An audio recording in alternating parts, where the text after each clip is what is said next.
Hey everybody, it's Mike Van Eaton with Ed Squire and engineer Dapper Zach here. We are about to start our Pre-Valentine February 8th online auction. Hey Ed, happy Pre-Valentine's Day. Happy Pre-Valentine's Day to you. Penultimate weekend. Are we good, Zach? For Valentine's Day. There's a sound coming out of our little sound bar. Oh, okay. Oh, that's so cool. You know what? We'll fix that. This remote right here. So hold on one second. I thought I got it. Yeah. I pre-muted. We'd never... Yeah. Let me see. There you go. Anyway, welcome. This is an automated auction, which means once we start it, everything will just run automatically. A piece will come up for 30 seconds.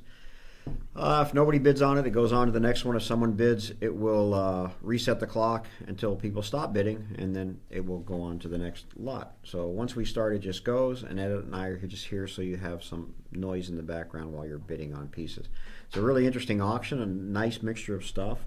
A little bit, as we were mentioning, Hollywood memorabilia in the beginning of it that nobody from our Disney group would be interested in, but we had to put it in anyway and see what's out there. So that's what we'll do, and we're going to start with a Eddie Cantor color photograph, and we were just talking about who knows who Eddie Cantor is. Oh, and by the way, if you're registered to bid, there's a little message box right there on your screen. You can type in anything you want, and that'll come to us if you have any questions or if you're having trouble with the sound or anything like that. That's very helpful to us. Yeah, it is. Very, very helpful to us. And so I'm going to open the first lot here, see how it goes. Is it going? It's going. It is going. There you go. So I was saying, I know Eddie Cantor from the 1950 Bugs Bunny cartoon What's Up, Doc, when Bugs Bunny tells his life story. And Elmer Fudd's the big star, and all these washed-up celebrities like Jack Benny, Bing Crosby, and Eddie Cantor are auditioning for him in That's the park. true. And just before we came on live, you were actually singing and dancing, Ain't We Got Fun? I was not dancing. Well, I Yeah. you know, you can call it dancing, you Right. can, whatever you want to call it. But, Is it public domain? Is that an Eddie Cantor song? I guess it's what he was known for because that's what Really? they use in the cartoon. That's pretty funny. That's Yeah. that's very great. So all these are running. I'm going to let Ed tell you about some stuff in this auction that grabbed his interest. Yeah, as usual, I highlighted a few coming up that I found of interest. What do we got, Zach? We've got Lot 52, a 1958 Zorro tin litho target board. I just really like this piece. I'd never come across it before. It's fairly large, and it's just one of those great pieces of product art on tin litho back to the 50s with Zorro. This is one of those pieces where you'd have the gun with the little suction cup on it. Yeah. You would shoot it at it. Yeah. And although did Zorro have a gun? No, not that I know of. Yeah. All right. So maybe if they had, no, they couldn't use swords, I guess. Oh well. Yeah, I guess. They had rifles. Like Yeah. the soldiers would have had rifles. Yeah, something. I don't know if they wanted to theme it right. So. But yeah, anyway, it's just a great piece. This would be a great piece to display in your home. It's a nice big, That's great. unique piece. I like it. That's very, very cool. What's next, Zach? Yeah, next up we've got Lot 124, a 1969 Disneyland private party flyer. This is the kind of stuff I love. Really obscure paper ephemera from the park. This is 1969. It's for a California state employee party at Disneyland, and it's got pirate art of Mickey Mouse because Pirates of the Caribbean is popular, but also has a little box calling out the Haunted Mansion, the breathtaking Haunted Mansion. Really? Just a few months after it opened, and I love this kind of thing. Well, what's cool about this kind of stuff. This is, I'm assuming, what they would pass out to the employees of Right.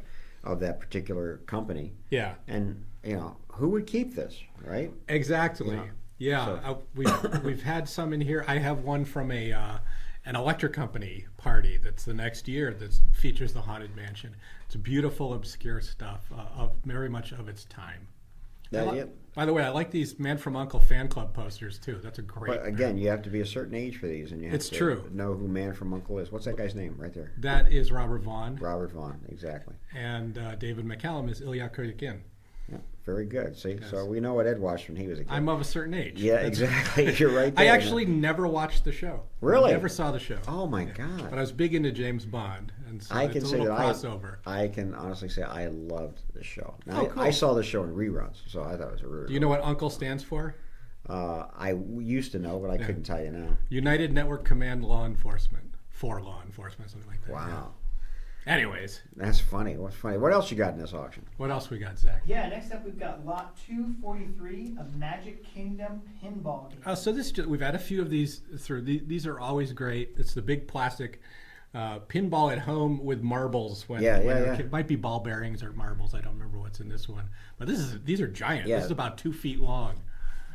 For me, these are takes on pachinko machine. You know, pachinko Exactly, machine. Yeah. yeah. And I used to have I probably still do actually somewhere in storage. I used to have a couple pachinko machines because I lived overseas for a while. But they, I love these games. Yeah. I play these now. You know, we get them in. They're just fun to play. Yeah. So. And there are a couple different versions of these. One is just Magic Kingdom. I think this Right. one's just Magic Kingdom. One is Disneyland and Walt Disney World. And this is early Magic Kingdom. So Very the images you're seeing on here are back when that park just opened, if I remember correctly, Yeah. right? And so that's a very cool piece. If I'm not mistaken, the castle in this picture looks like Disneyland Castle. That's entirely possible, and that happened with a lot of very early merchandise.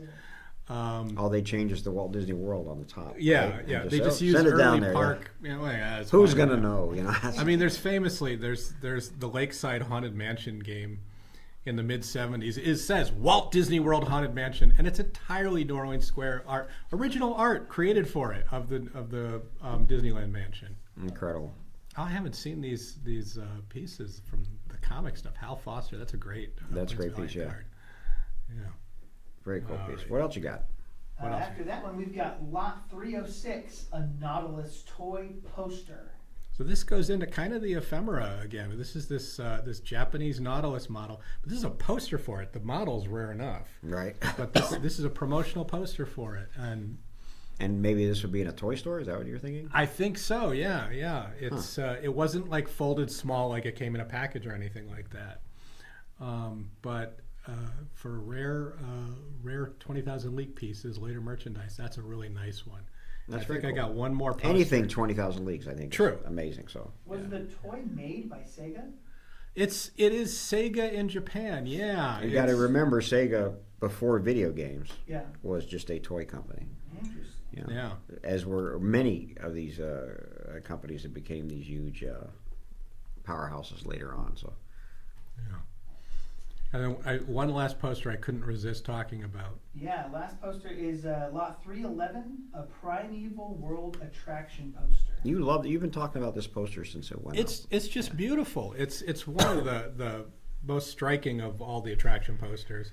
And this is not only is this a rare attraction poster, I think the one in this auction is priced really, really well. Yeah. For what it is, because I've seen these posters go for thousands of dollars, Right. Tens of thousands of dollars in perfect shape. This was not in perfect shape. Yeah, we explained very carefully the shape it's in, and Yeah. this has what I call hairline tears that, when framed or especially linen back, they're invisible basically. But quite restorable. In fact, I think Yes.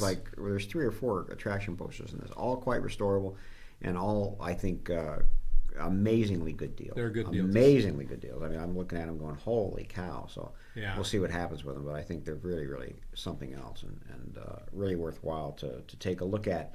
If you have not collected an attraction poster, if you held back, this is a good way to get into them right there. I think so. That's what I like about them. Those are great. And that's it. That's what I had highlighted ahead of time. Well, that's pretty darn exciting, Ed. Thanks so much for that highlights. There's other pieces in here that I like. We don't have pictures of, but I think the pennant. There's a pennant, the Yes. Frontierland pennant, that's getting a lot of bidding in it. And you said that's a very early souvenir. Yeah, poster. I think it's one of the first pennants they made. They made one for each land, Hmm. right? And so they had a Frontierland pennant, an Adventureland pennant, and this is the Frontierland pennant that's in on this one, and I think that's a pretty cool. Yeah. Pretty It's a- cool little It's piece. a very nice one. Yeah. So here we're getting into some stuff, by the way, that does have some bidding. You'll see that when you do bid, the clock resets to give the other bidder a chance to bid against you.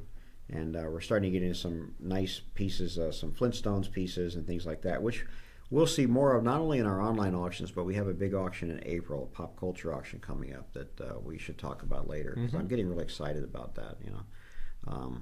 Between that and the auction we have coming before that, which we'll talk about also, I think is really great. I have some items to share from that. It's all from the J. Ward collection. Oh, Yeah. so we have, if again, it depends on the age of the viewer. We're in March. We have a collection we'll talk about, the Bob Clampett collection, we'll talk about a little later. But in April, we have a catalog auction, a 2-day auction. The first day is popular culture, second day is Disney and Disney parks.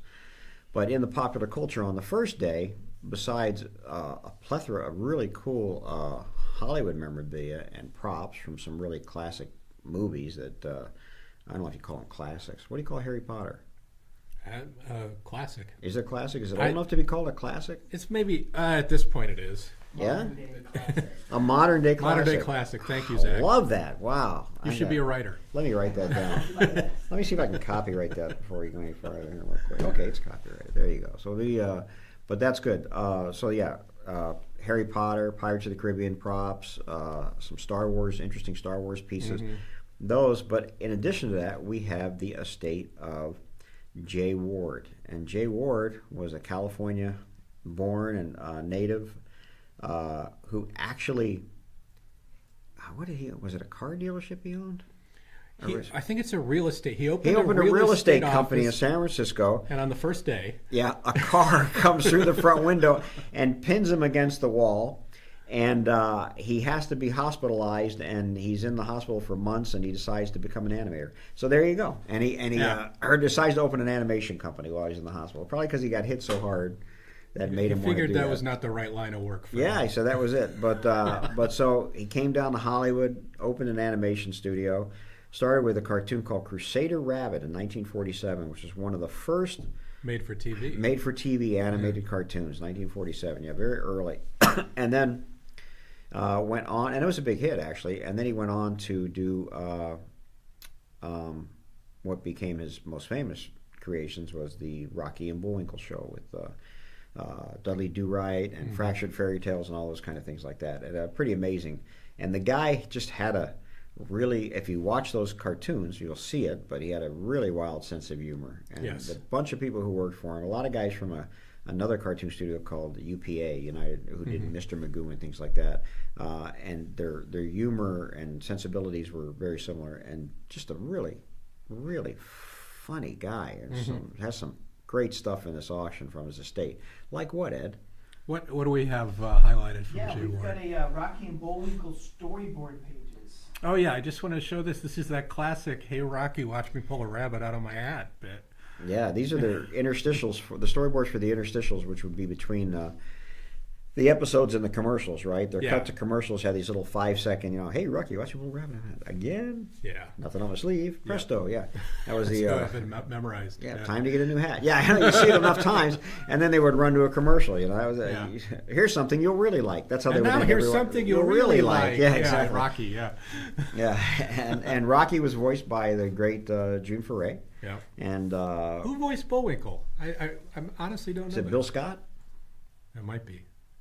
We need somebody to look it up. Yeah, if only we had somebody who had access to the internet. We could find out. But, They tell you not to ask questions. Bill Scott. Bill Scott. Bill Scott, there you go. And Keith Scott. Well, there you go. Keith Scott must be related, I bet. So there you go, like father, like son. But that was a pretty popular show, and these are wonderfully crazy rare stuff. Yeah. The show was actually animated in Mexico, so cells from it they never came back up to the United States. Just a handful came back up. Right. It was animated there to save money. It was a very Yeah. low budget show, and so nothing really has survived that we know of from that, except what we're finding in this estate. So it's pretty cool. Gotcha. What's Yeah. next there, Zach? What else we got is a Dudley Do-Right and Bullwinkle painting. Oh yeah, just wanted to show this. Got a lot of great artwork of the characters. Yeah, this is a painting. Yeah. No, I haven't seen this. Yeah, it's very cool. It looks like acrylic or gouache, and just beautiful character piece. There's a few pieces that are Bullwinkle together with Dudley Do-Right. These might have been things for the show. They could have been, conceived since they Do-Right was episodes of the Bullwinkle Rocky show. Like they were separate series within the show. Within the show, didn't yeah. You'd have a crossover. Rocky and Bullwinkle episode, then you might have a Fractured Fairy Tales episode, and Sherman then a and Bullwinkle Peabody. episode. Sherman and Peabody, yeah, man, I Yeah. forgot about them. I love them. That's great. Yeah, those are some of the great pieces from that. So Do I have one or two more? We've got two more. All right. Bullwinkle Parade Balloon Blueprints. Well, talk about iconic. I mean, these are blueprints for the Macy's Parade balloon. Macy's, yeah, this was such a big hit, I think, in the 60s that they made a Macy's balloon for it. and he has the original blueprints for the balloon. Excuse me, which is really cool. I guess because he had to give approval. It's his character and had to make Right. sure it was on model and things like that. But these are the blueprints and the models for the balloon for the Macy's Thanksgiving Day Parade, which is Crazy. in the '60s. Which, yeah, it's great. Yeah, he's still in it now, right? Is he? Yeah, I don't know. yeah. That's Pretty right. sure I saw him this last year. By the way, I love George. Really looks like he's mad at Elroy in this. Well, I think he is mad at Elroy in this. Ugh. It's interesting. This is Jetsons the movie, and Yeah. this is like '90s, and This is clearly a story point. yeah. But what I think is interesting about these cells is they painted the shadowing and shading on them, which is really cool looking. Yeah. you didn't see on the earlier stuff. Very very cool. But yeah, that's a nice pair of cells. It's really really cool. Yeah. All right, what's left, Zach? And the last one for the J Ward is the Dudley Do-Right Emporium catalogs. Oh yeah. So, Yes. These are great. So just a backstory. Jay Ward, his studio was on Sunset Boulevard, Right. prime real estate. Really, it's a great part of Sunset Boulevard, across from the Chateau Marmont Hotel. yeah, right you know. by yeah. Yeah, really, really key area, and so had Laugh lots of Factory's visibility right too. So he decided to turn his studio later on, I think in the '70s, into a store, the Dudley Do-Right Emporium, and he had this giant statue of Bullwinkle with Rocky that was there, from the studio days, also there, and you could actually go in, and he would be in there, and you could request him to paint a cell for you, or have get a hand painted cell of characters. And he, being the showman and the entrepreneur that he was, lots of merchandise, and so he was putting out these catalogs, and these catalogs are like purely '60s mentality, right? The stuff they sell in there is very funny, very Right. very funny stuff. So Right. Yeah, I actually visited the Emporium when I came out in the early '90s. yeah, it was didn't close still till there. I think it closed in '91. So you must have come out right I around must have there, been right 91, before. 92. Yeah, I it was must probably have there been right before it closed. before. I believe his widow was still running it, Mm-hmm. and yeah, there were storyboard. There were great old items from him in the studio. there Scripts, still. things Yeah. like that they would sell there, and watches, which we have some examples of that are quite rare. Yeah. that they sold there, and that was a landmark. In fact, when it closed, the statue was taken. DreamWorks took it over because DreamWorks was doing a Bullwinkle movie, and as part of the promotion, they restored the statue, and I think it's still on Sunset Boulevard somewhere. I think it got moved somewhere. Yeah. Yeah, but it's not where the Emporium is. That's turned into I think a dental office or something. But it's crazy good, amazing stuff right there. All right. Is that it? Is that all? That is it That's for what we J had there. Ward. Okay. That's exciting. Yeah. What else you got over there? I got all kinds of stuff to talk about. We need to parse it out. We'll parse it out. So let me go. But before that popular culture auction with Jay Ward, we have do you have anything on that in there? Yeah, we have some Clampett stuff. Okay, yeah. We have the Bob Clampett collection. We talked about this several times. So But we as it finally comes have out. some lot numbers if people want to. Yeah, we're that close now. The catalog is about to go to the printer. The auction is going to be March 22nd and 23rd, I believe, coming up, and the catalog should be out in the next few weeks. An amazing collection, and what I keep wanting to tell people is, especially if you're a Disney fan, because this is mainly a Warner Brothers collection for the most part, but what is in there from Disney is incredible stuff. Incredible stuff. Never before seen, never going to be seen again. Just incredible pieces. So this is an auction. If you bid with us, I'm sure you'll get a catalog, but you'll see it online also. This is an auction to watch for because there's some great pieces in there. We don't often see things that are personal to the man Walt Disney. Things that he signed himself, sure, but things that were his that he signed to a friend. Sure. And wrote the notes to Carl Stalling on those photos. Who knew that he had friends? You don't think about. No, I'm serious. You don't think about. Yeah. So we have these photos that I guess he'd be about 23 years old, 24 years old. Yeah. And he's there in Hollywood with his brother, and he's writing. Who writes letters anymore? Nobody. He's writing his friend Carl Stalling and sending him pictures of what's going on. Here in Hollywood. Hey, look, here's what I'm doing. Oh, I got my first camera. All this kind of stuff like that. Incredibly rare personal stuff that you just do not see, and that's in this auction. Yeah. I'm every time we're setting up an exhibition right now, which will be ready sometime in March, and every time I walk by those photos, I have to stop and just stare at them because there's such a big piece of Disney history. I can't even Yeah. I can't say Agreed. enough about them. Yeah. And then when you get into animation history and excuse me, and Warner Brothers history. You know, the guy who created Porky Pig, instrumental in creating Bugs Bunny, Daffy Duck, Tweety Bird, and we have all this original artwork from the very beginnings of Warner Brothers all the way through, you know, the 80s. I think they were through the, we'll say through the 50s and 60s. What did I pick out on this one? Yeah, we've got 3 different lots for this particular one. We've got lot 519, the Het Cat credit cell and background. Oh yeah, just to show. Now this is one of these blue ribbon titles. Right, right. I don't know what Blue Ribbon is, do you? Yeah, well, we've been talking about it. Yeah. That usually when you see Warner Brothers, old Warner Brothers cartoons on TV now, the opening titles say a blue ribbon cartoon, and this was an initiative in the 50s where they took off these original title cards like this one you see here, which has Robert Clampett's credit on it, and replaced it with this generic red background with a blue ribbon cartoon, and that's it. So this is a very rare piece of art that has essentially been unseen since the cartoons first came out and were first in circulation. Wow. And that's the original painting for the Yeah, background. original painting. We have several original title cards in this that are really, really Some nice. beautiful ones, yeah. Great ones, yeah. And very much worthwhile. Yeah, I'm excited about that, this auction. And, Yeah. what else you have in it? Second, we've got lot 576, a pair of the Old Gray Hair production cells. Oh, I just wanted to show some of the amazing Warner Brothers cells. Yeah, so Here. let me say something about Warner Brothers cells. It's also very interesting. You know, Disney marketed their cells through Crevassier in the 30s, 40s. Opened Disneyland. They had the art corner where they sold their cells in the art corner. They marketed their cells. Warner Brothers attempted around 1938 to market some of their cells, but it didn't last very long. So most of their cells were just stored in a warehouse on the Warner Brothers lot. And in the 1960s, whoever was in charge of Warner Brothers, somebody said, "Hey, what do you want to do with this warehouse full of cells?" And he said, "Just get rid of them, just burn them, get them out of here, because they're an insurance hazard, you know, they're not being used." So almost all of the cells from all these famous cartoons and things like that were destroyed in the 60s. Wow. There is just nothing around. I mean, so from Warner Brothers from this time period, except for a handful of pieces. And here are a few of them, because this guy who directed these cartoons, right, saved some for himself. And that's how these survived. It's so rare, I cannot tell you, to get a cell of Bugs Bunny or a cell of Elmer Fudd from the 40s and the 50s. Just crazy rare. See, I didn't know that, and this is what's interesting to me in this auction is learning the Warner Brothers animation history in parallel with the Disney one I'm familiar with. Yeah, you're very.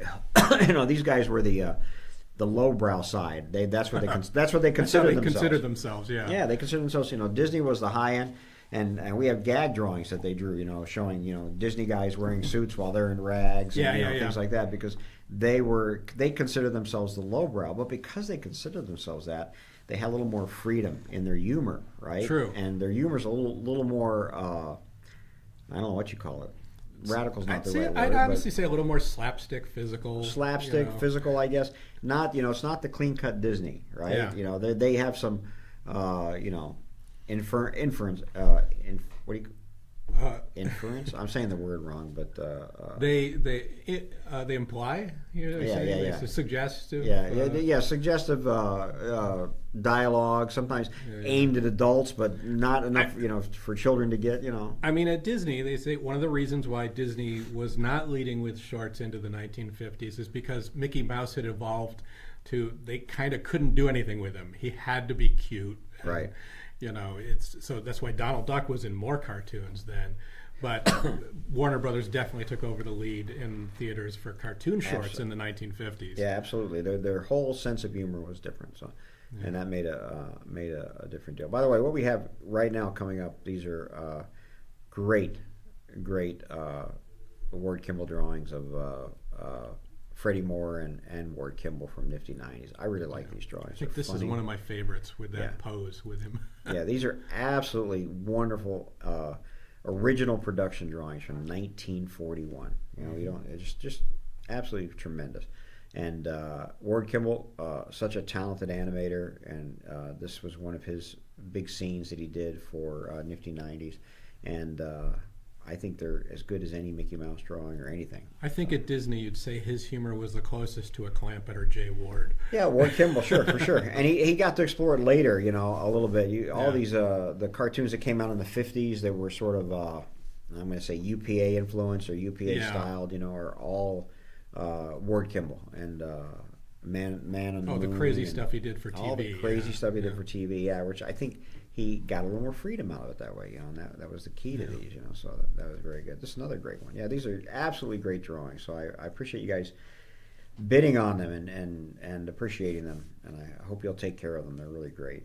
So anyway, back to Bob Clampett. One more there? There's one final one, and it's lot 686, Time for Beanie, Cecil Puppet. Oh, so, I mean, I wanted to share something from... I was going to bring him in here. Yeah, that's good. That's great. We can still bring him in. Yeah. So Time for Beanie, of course, I don't remember it. You probably don't remember it either, but do you remember what year this was? 1949 it started at KTLA in Los Angeles. So Clampett left Warner Brothers in the 40s, and he just was always moving, always creating, you know, and he liked puppets. So he decided to develop a puppet show to try to sell to the networks, you know, a children's puppet show.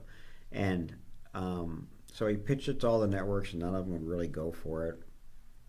And they built a set in their garage, and I think he brought over the head of the local TV station here, KTLA Channel 5.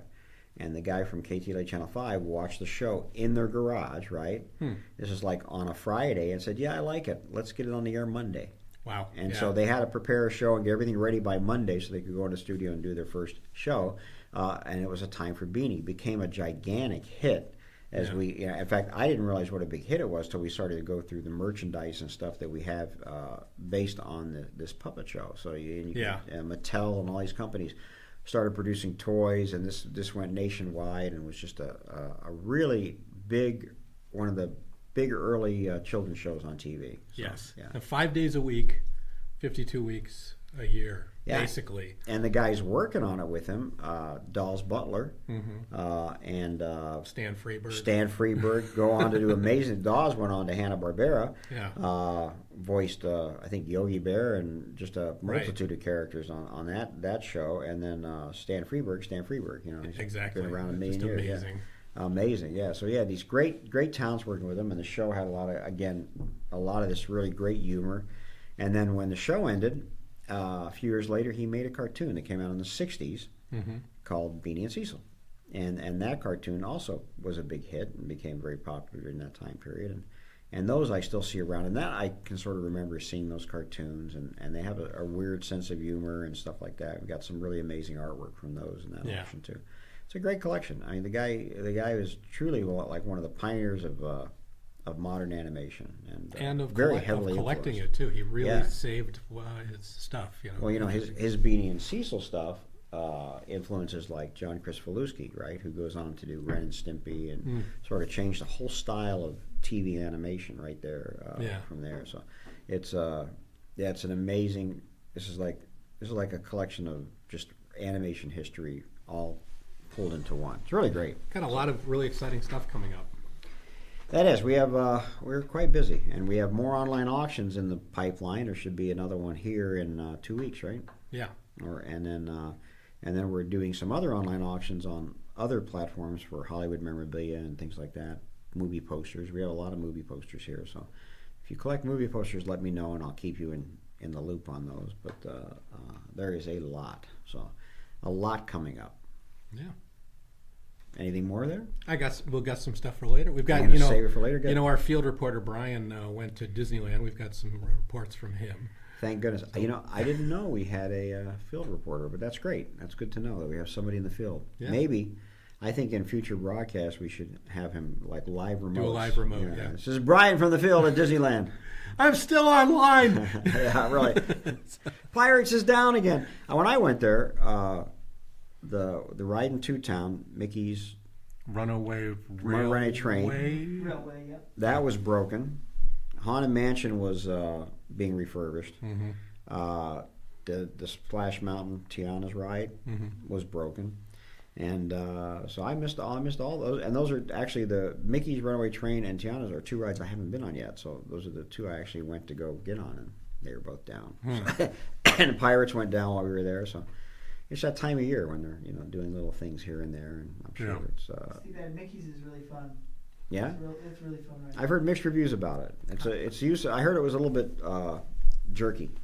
A little bit. Yeah, and they've fallen in love apparently with the trackless rides, like they have at Rise of Resistance. That Same type of car, yeah. Same type of car that doesn't use a track, so it can sort of freely move in different directions and stuff like that, which I think is great. I got to do it. I really enjoyed it.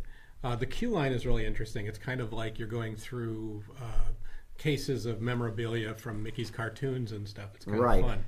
Now, we actually went into the queue because we didn't know the ride was down. Oh. And what I noticed were a lot of old Mickey posters, but they're modernized, right? Yeah, I forget, but they're kind of modified. They're modified to a new look for Mickey that they're using on TV and things like that. I think there's also, like, if I remember, there's a kind of a parody of a Happiest Millionaire poster that's been changed to be Mickey Mouse or something like that. There's a couple. There's I think there was a Parent Trap one as well that was switched so that it was one of the ducks. Yeah.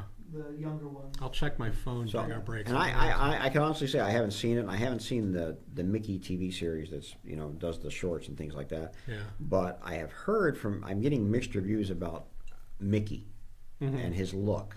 Yeah, it's a different design, and I'd expect some people to not be crazy about it if they're traditionalists. But I said, well, and my argument, and again I haven't seen it, was that hey, he has to evolve just like any character. They all evolve.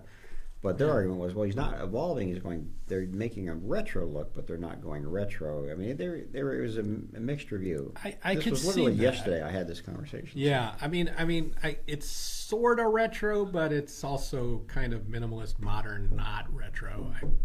Hard to explain. Wow. Oh my God, this is a fantastic deal. Oh yeah, I love these.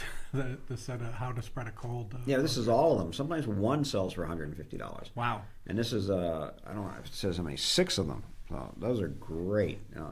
And this was a great promotion for their educational film. About cold and health. I mean, they did a lot of stuff like this, sort of public service announcements almost. But in a way that made it much more interesting. So that's a great deal. Whoever got that, fantastic. Yeah. Crazy good, actually. I mean, really, really crazy good. So, fantastic. All right, so it's 11:30. We'll take a break. Okay. We'll come back and we'll talk another 30 minutes, but we'll take a 15, 20-minute break while you guys keep bidding. Again, if you have any questions, just let us know. Just put them right into the thing, and we'll be back in a few minutes.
Hey everybody, we're back. Thanks so much for all the bidding. I'm watching it as I drink my coffee, and you guys are doing great. Some great deals out there and some great bidding. So I think keep an eye on everything and just keep an eye out.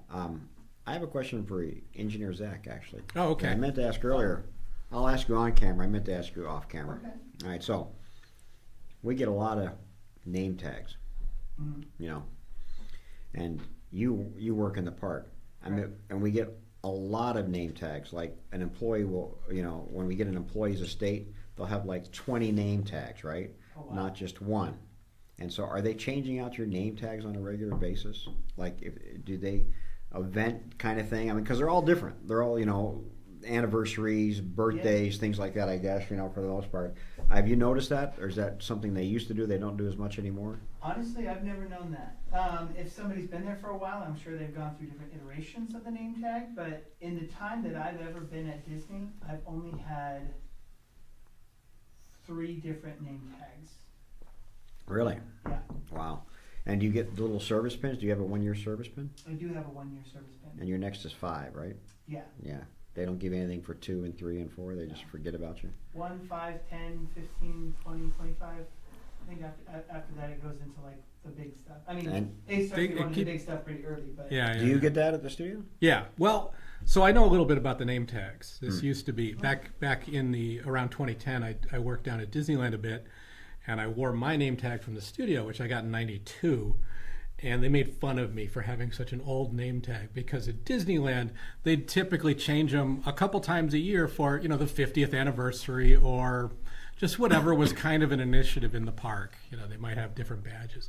So they'd get tons and tons of different badges. Where at the studio, we got one when we were hired, and that was it. That was Yeah. it. Did you get a 1-year service pin? I got one, 5, 10, 15, and 20.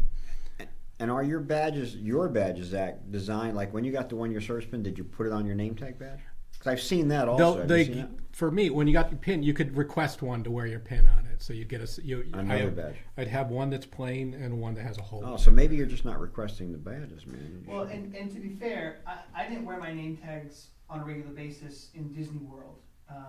The Dapper Dans at Disney World don't wear the name tags, whereas the Dapper Dans at Disneyland have a specific name tag to wear. That says It's a Dan. character name, right? Kind No, of. it's Our okay. It's sorry. just our hometown Is Main Street. is Main Street, USA.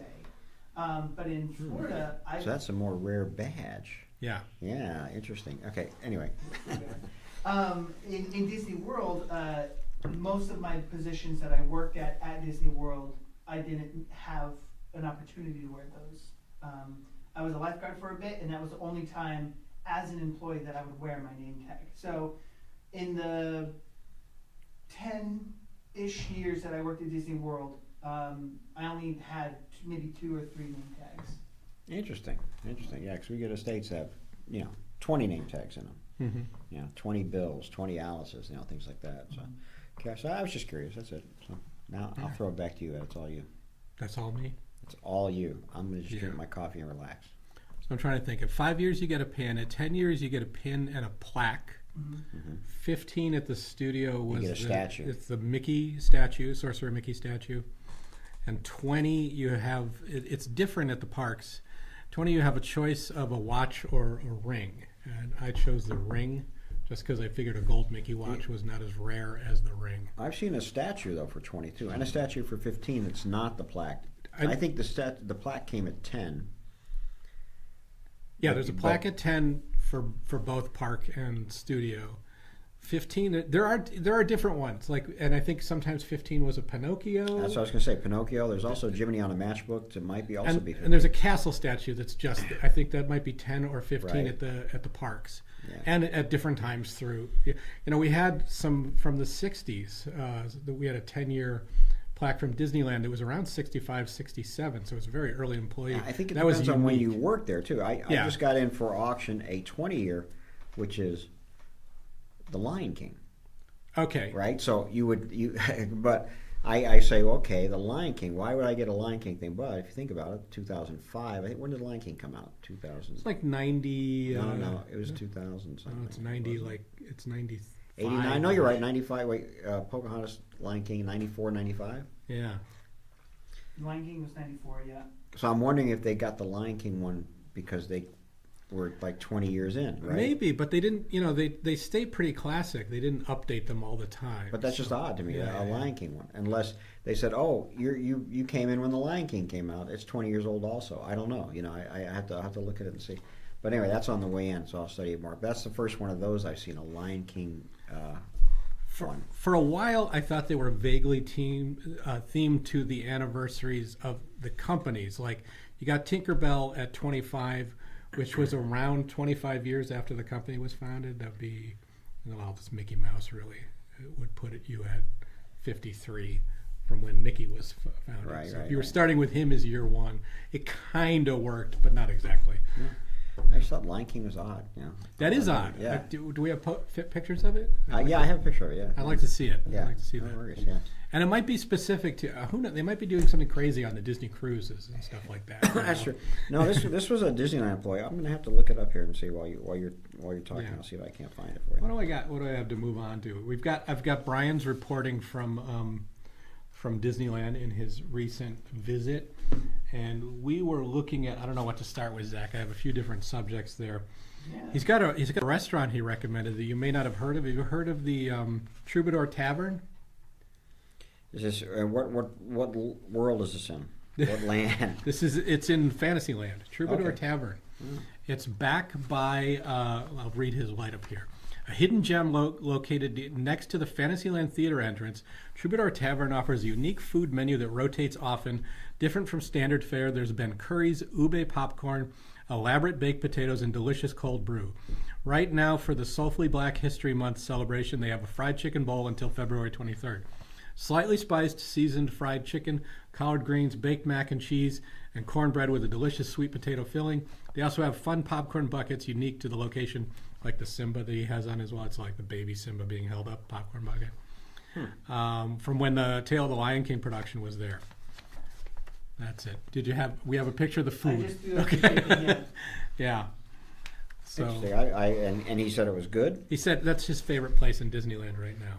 Really? It's you got to go back there and you got to walk up to the side of the Fantasyland theater, as I still call it, which it always looks a little quiet over there, which might be why it's a good place to go eat.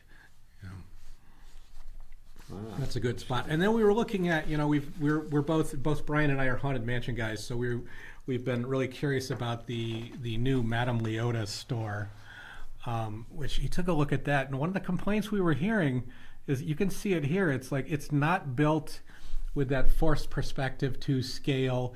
It makes the mansion look tiny, and it makes Tiana's behind it on the other side look tiny.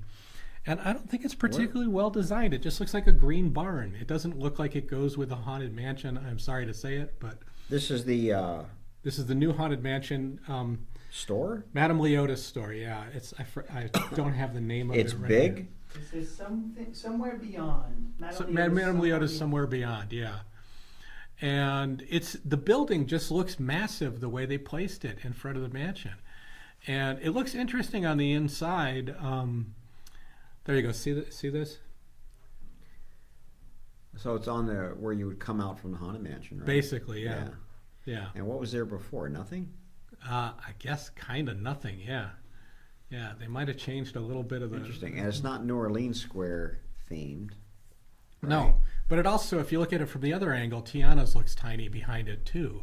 It's going. You have this little forced perspective making the mountain look bigger, but this building plopped in front of it sort of ruins that. Well, why isn't this building themed to New Orleans? It's more like Frontierland, right? Am I Yeah, seeing? it's kind of plain. It would fit fine in Frontierland. They could have really themed it to look like a complementary building to the mansion. The garage of the Haunted Mansion, Carriage where they house, kept the yeah. carriages. Yeah. Yeah, exactly. yeah.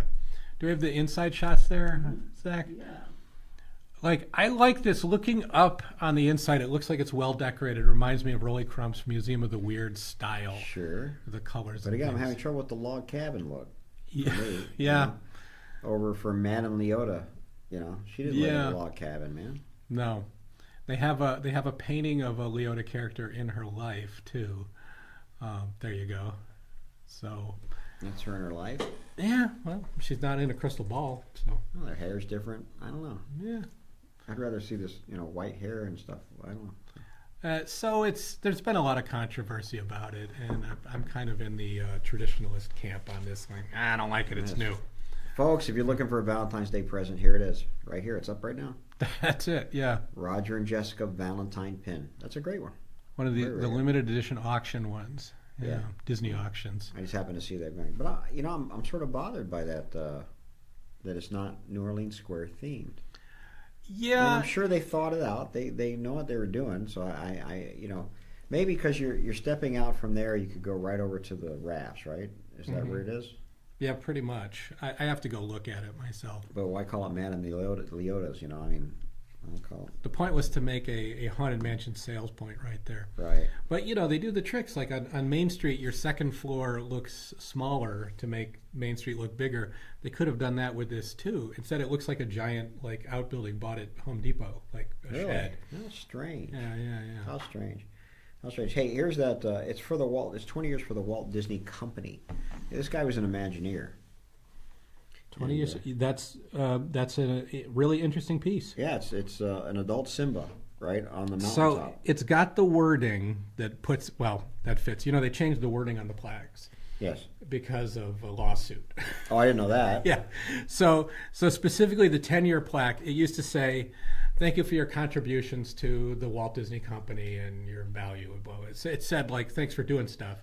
And somebody who was fired said, "You can't fire me for cause, saying I wasn't doing my job. You gave me this plaque that says I was a valuable part of the company." Wow. So now it doesn't say you're a valuable part of the company. It says congratulations on 10 magical years. Recognizing 20 magical years. It's yeah. it has nothing to do with what you did. It's just saying you were here. That's funny. And you could even argue, well, it's magical. It's like you're lucky you kept your job that long. But And so his 15 year, there's the castle one. right? That's 15 year. But again, Walt Disney Company, because he's an Imagineer. Right. I think he's not tied to Disneyland or Walt Disney World or anything. He's Yeah. working in all of them because we also have he has a lot of Tokyo Disneyland stuff, like his hard hat from Tokyo Disneyland, his Shanghai Resort opening Pre-opening. team Oh, that's overalls. nice. Yeah. Yeah. So there, that's the. Excuse me. So that's that's what's going on there. And, Yeah. Well, that's interesting to see that variant was made at a point.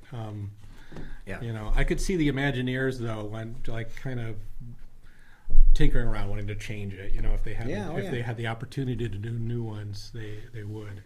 It's just I like it. I mean, I think it's very interesting. So, but that's coming in. That'll probably be in that April auction along with. Cool. Oh, you know what else is in the April auction I want to mention? Not Disney, but I'm really excited about it. We're getting it next week. Is Pee Wee Herman's bike? We're getting it. Yeah. All right. Pee Wee Herman's, and I have gone down a rabbit hole with these bikes. If you guys remember, it's Pee Wee's Big Adventure.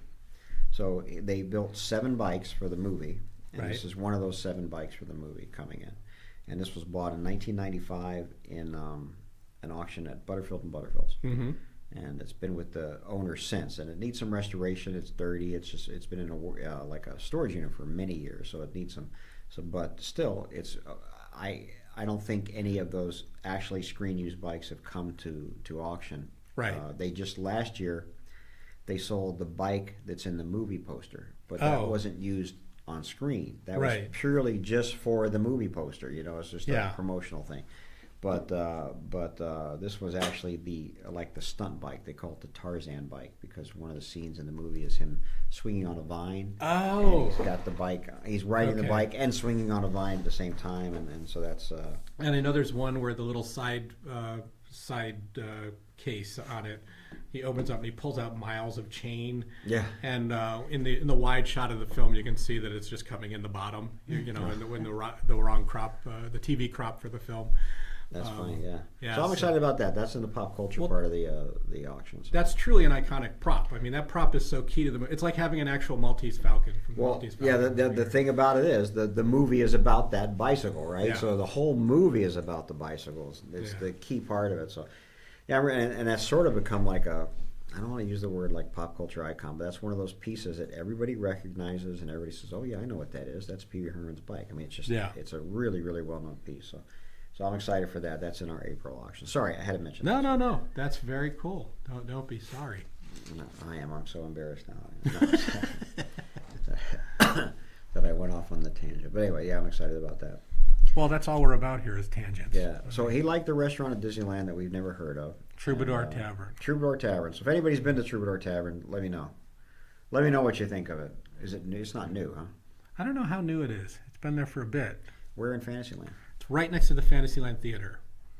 Oh no, So- I think that wasn't that called wasn't that Beauty and the Beast themed? No, that still is. The That's- Rose Tavern or something? That's over on what used to be Geppetto's. Right. Yeah. Okay.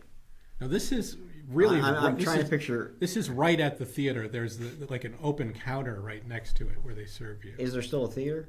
Yeah. Okay, so I'm thinking the old theater was Pinocchio's Talking Ride. about the Mickey Mouse. The Mickey Mouse Theater is now Pinocchio's Wild Ride, and next to that is the Tavern and the Rose. That's what I'm Right. thinking of right Yeah. there. Yes. But that hasn't been a theater since 1982. I know. Well, you said the theater, and that's to me that's the classic theater right there. So I didn't. I wasn't clear, I guess, on that. So No. That's okay. That's cool. That's cool. What else you have? I've got some movie trivia stuff I want to talk to you about.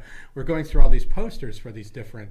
Yeah, for these different platforms, as I mentioned, Yeah. we're doing a lot of Hollywood memorabilia. We have a collection of about 3,000 movie posters from I don't know. Well, they're not all classics, but they're all like There's- 80s and back. Some go movie back to the posters. 40s. We've And got all the way some- back to the 40s. some they're Andy Hardy. pretty unusual, interesting stuff. Some iconic stuff, but what we have here, it put me in mind of something I learned in a motion picture marketing class. So I'm going to ask you, this is an old Hollywood. I will not know the answer, but go ahead. All right. So just to set up, this is an old Hollywood term. Do you know what a pirate movie is?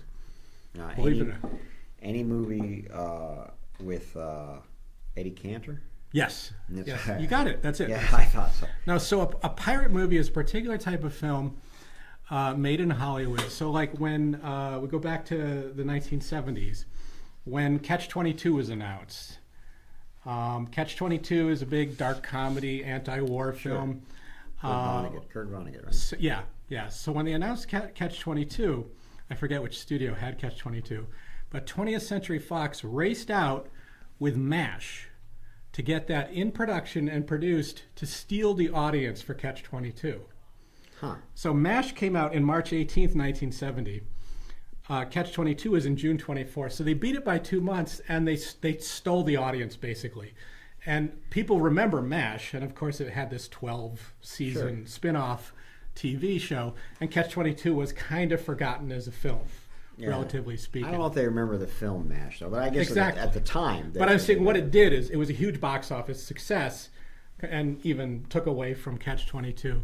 There's a similar one later on when Pirates, you remember the Pirates of Penzance craze of the early 80s? Vaguely. Vaguely. So Pirates of Penzance, there was a very well-known stage production starring Linda Ronstadt. When they announced they were going to make a film, another studio raced out the pirate movie, believe it or not, with Christy McNichol.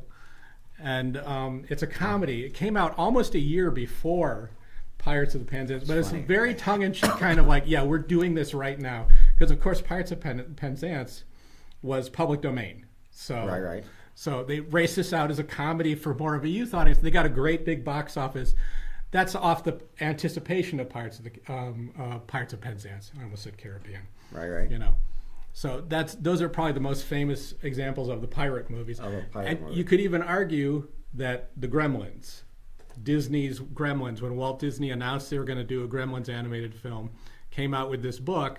Warner Brothers went and put out animation with Gremlins characters basically the same as in the book. Right. And kind of just the world, you know, Played the off market of- was sure. inundated with Played off Gremlin the stuff, and market. Walt just said, we're not going to do it. I get it. So that's this pirate movie, this old, I don't know if it's used anymore, but it's like, I think you'd see it in early DreamWorks stuff when the Pixar says, we're going to make Bug's Life, and they go, we're making ants! Yeah. Right now. Yeah. That's funny. That's it. interesting. That's a very, very good Hollywood memorabilia. Yeah. I'm not, because in my head right now I'm saying, I wonder if there's any other movies like that. But Yeah, there's probably more of them than we know, but, you know. I mean, I know that when there's a big hit, like I'm going to use Jaws, for example, but the big hit, all the movies that came out after, Exactly. you know, like The Bear, you know, the things like that, you know, a bear that kills people, something else that kills people. something else Piranha. yeah, exactly. All this came out. but not trying to beat it to the market. Yeah, that's got to be very rare. And even DreamWorks just had this kind of parallel development for a long time. Like even when Toy Story was announced, they came out with Small Soldiers, which was edgy toys. Yeah. Yeah. Toys come to life. Yeah. What were you going to say? I always thought it was, because I would always recognize it, and I always thought it was somebody that wrote the script or was pitching the movie to one studio. They said, no thanks. They went to another studio, it got approved, and then they were like, okay, well then let's make it. Sometimes that happens Yeah. too. I mean, that happened with all of Hollywood when Star Wars did better at the box office than anybody anticipated. It just looked like this kind of typical science fiction movie. And it went crazy. And suddenly, everything science fiction that had been pitched for the previous 2 years was greenlit. Like everything that was science fiction that was available was made. Yeah. Because there was money in it. And it probably all made money too. Sure, that would have been like Battlestar Galactica probably Yeah. came after, right? How about The Last Yeah. Starfighter? Did that come after? That definitely, yeah, that came after it. But like even the TV show Quark, which is a favorite of mine, that had been pitched, and That's Mel a- Brooks comedy show. Oh, there you go. It's like it's Mel Brooks like Get Smart but science fiction, and it was pitched and they didn't do anything with it. And then they got a call like, yeah, all right, we're going to produce Quark because there's an audience for it, and they made a new first episode of that called May the Farts Be With You. Yeah. That was a clear parody of the Star Wars plot That's specifically. funny. Hey, they knew, man. I mean, Yeah. Hey, guys get on the bandwagon very often, and that's. Yeah. I mean, that for us, as viewers, that's a problem sometimes because too much of the same thing comes out. We see it. Right. We see it Yeah. also. There's a time in animation. There still may be, but I know that when Beauty and the Beast was big, and all of a sudden everybody was doing musicals, right? And Yeah. musical cartoons, and just a lot.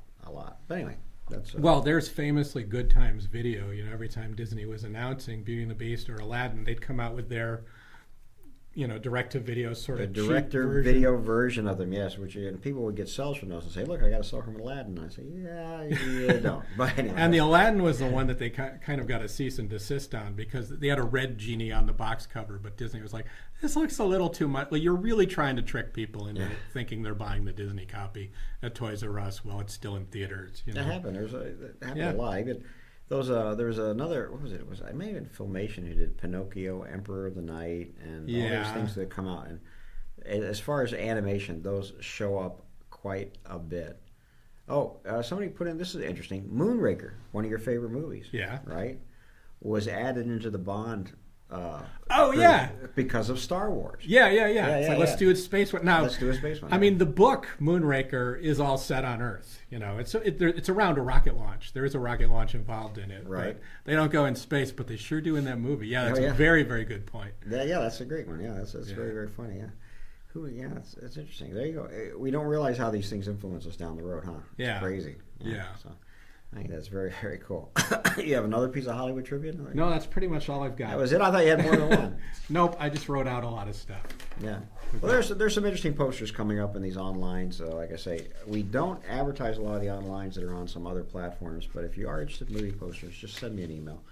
I'll make sure you know about it. Yeah, a lot of good. Like I say, I'm just thinking what was jumping out is Friday the 13th, the first one. Right. The Omen. A lot of good horror posters. Again, real iconic stuff. Bad News Bears, I saw. Bad News Bears. I Yeah. saw you said the Omen. I saw a lot of horror movies. I thought. I can't remember if Nightmare Before No, I didn't see- Nightmare on Elm Street. I don't know if I noticed that, but there's a lot. I mean, literally, Yeah. we have 3,000 posters to go through. So as we go through them, we're finding. Bon Voyage, Charlie Brown. I saw that. Yeah, that's really a nice good one. Yeah, that's a poster, great actually. poster. Yeah, yeah, and that's an animated film. So I'm that one I was surprised about to see in this group. I really like to see one sheets for non-Disney features because I've seen the Disney features forever. The posters.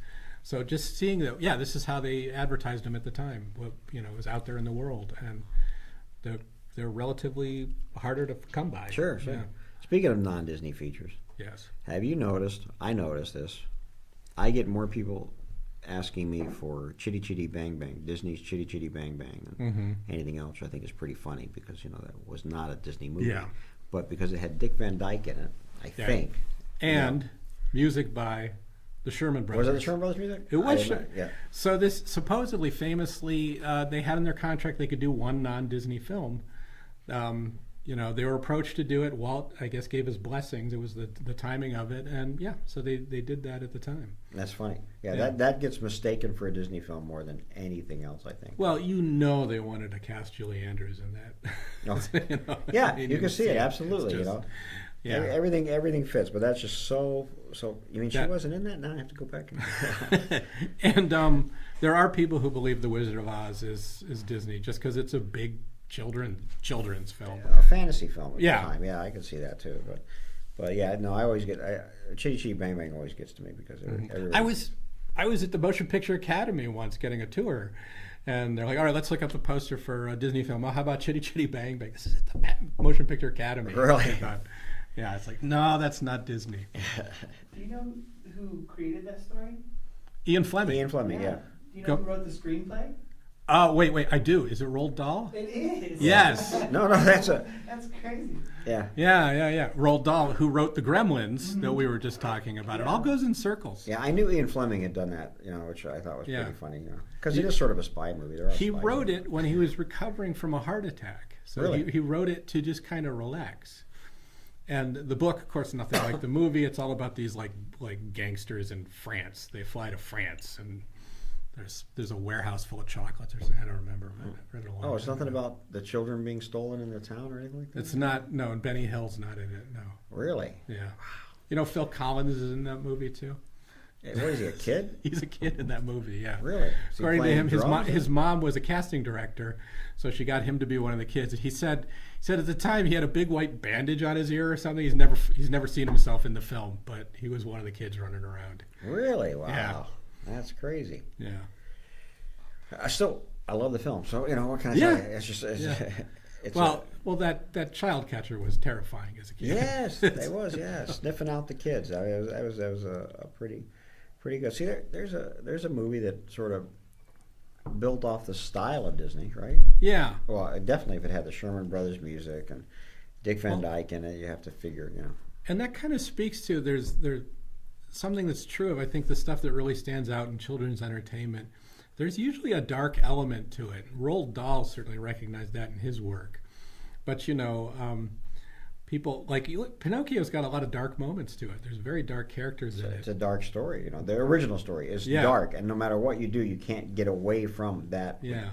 You can get away from some of the scenes in the book, right? Pinocchio burning off his feet or whatever in the beginning. All that kind of stuff like that, or killing Jiminy Cricket. I can get away from that, but the story itself is about bad boys. I think when people parody Disney, like when you see Family Guy parodies Disney, it's all sunshine and birds tweeting. Sure. And they forget that when they get dark. I mean, remember the witch kicking the skull? Like, what is it? You want some water? It's like the guy died of thirst in her dungeon. I was going to say, so you got Snow White was pretty dark if you go back and look at it. Yeah. Pinocchio, dark, right? Bambi, dark. Yeah. I mean, yeah. So I think those were fairy tales are. All fairy tales are pretty dark in some way or form. So that it comes across in those movies. It's just disguised with the flowers and the sunshine, but it's the story still Like there. the cruelty in Cinderella is just incredible. Yeah. And I remember reading John Canemaker talking about Disney kind of took a turn with Peter Pan. Captain Hook doesn't get a big comeuppance, and it doesn't go quite as dark. He just kind of goes woohoo, and is off. He's more of over a comedic character. He Yeah. comes across as a comedic character, a buffoon of a villain. Not a real. But he's not a super evil villain. He's not done in at the end. No. He just disappears over the horizon, and it's all kind of fantasy. No, but then we come back into the 90s, 2000s, and you have Scar, who's a very that's a pretty dark thing going on. That whole thing is well. crazy. If we're trying Rapunzel? to, for me that was pretty dark. That Which evil mother. Oh yeah, like the character, like what she actually. When you talk about what she actually does, it's just terrible. Yeah. But you have moments like in Tarzan when Clayton he basically falls to his death and hangs. Yes. And you see it in shadow. All right. It's like that's kind of heavy stuff. Beauty and the Beast. Gaston. Yeah. The little skulls in his eyes. Yeah. Yeah. That's a little skulls in his eyes. You can freeze one. There's one frame where he's got skulls in his eyes as he's falling to his death. Really? Yeah. Wow. That's the cell. Well, it wouldn't be a cell, would it? Was that a cell? It's not a cell. No cells. No cells, right? Mermaid was the last feature with cells. So. Yeah, yeah, 89, so that's how you have to remember that. So yeah. yeah, that's pretty crazy. Pretty amazing. Hey, well, we're coming up on 12:30. We can take a break right here, and we'll grab some lunch while you guys keep bidding, and we'll be back in about 20 minutes, 30 minutes. Thanks. Keep it up. Yeah.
great early bidding on it.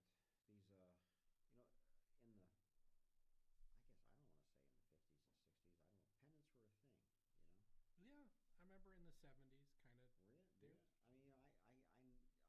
wall in their Yeah. bedrooms.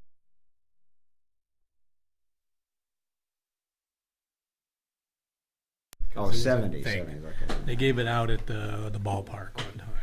That's great. There it is right now. So these are really rare. Like I said, this is one of, they would make one for, they made a Main Street one.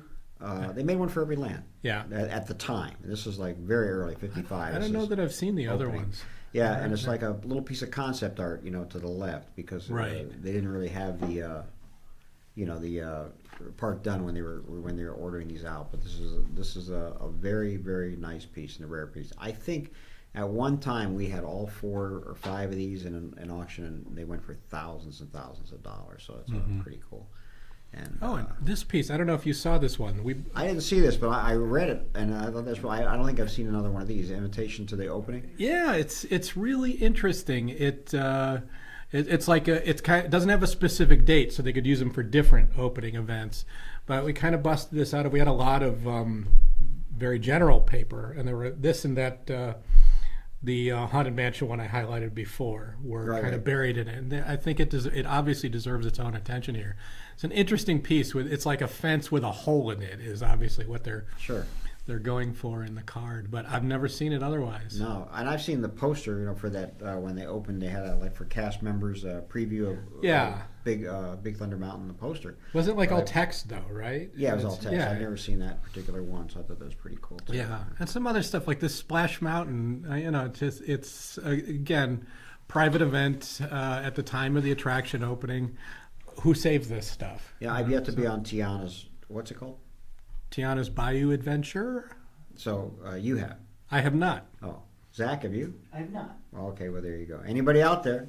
I haven't gotten really any feedback on it. Those yeah, yes, no, maybe. I mean, does it matter? Are we just there to get wet at the end and that's it? I mean, is that? I mean, I've seen it. I kind of watched it on YouTube when it opened at Walt Disney World. It looks interesting. Yeah. Yeah. I mean, the animatronic figures look amazing. The really? animation on them. I saw an early film on them from WDI. It was beautiful, beautiful figures of her and the alligator, for sure. One of our listeners been to one in Florida and said it was better than Splash Mountain. Okay. So, but the ride itself, the track hasn't changed, right? I don't know. I think there is some change to it, but don't quote me on that. All right.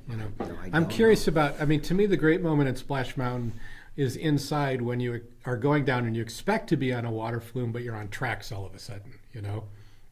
In the dark, you expect a splash, but you roll. Really? And are dumped again. Yeah, remember that? Oh, it's deep in the middle of the. It's been a while. I don't. I was enjoying watching the animatronics and things like that. I didn't pay attention to the track. Well, this was in the dark specifically to trick you and scare you. What's open that I want to go to is Universal's. What's it called? Epic Universe? Epic Universe. Oh, really? Yes. Yeah, that just opened. That sounds really good. I really want to see it. I'll never like that name. It's just Epic Universe? It's like big park bigness big. Well, I think it is big, and that's why. But I know that when they did Harry Potter, I think they sort of got ahead of the game as far as immersive attractions, and so I'm anxious to see what they're doing with these worlds. What's added to it now? What's open now? Well, this is a whole new park. It's separate from the. It's separate from Islands of. Is it called Islands of Adventure? The other one? Yeah, there's Islands of Adventure. There's Universal Studios. It's kind of like a 2-park system, and then the third one is Epic Universe. But Universal Studios and Islands of Adventure are together, right? You can just walk through both of them, I think. Correct. It's kind of like Disneyland, DCA. Yeah, but this new one is away from those. And much larger, and I believe each land is much more immersive. They have Harry Potter, Mario, and I don't know the other ones, but they've got a classic monsters section. How to Train Your Dragon, and that's right, and totally immersive into them apparently, and so a lot of new rides and stuff that what's better than to go to a whole new park with just tons of new rides you've never been on, that's very exciting. I think it would be really, really cool. So I think next time I go to Florida, that's going to be a stop for me. I think, a very interesting stop, to be to say Yeah. the least. I think I may have mentioned this, but I had a friend who just went to Florida for the first time. Huge Universal Studios fan out here, you know.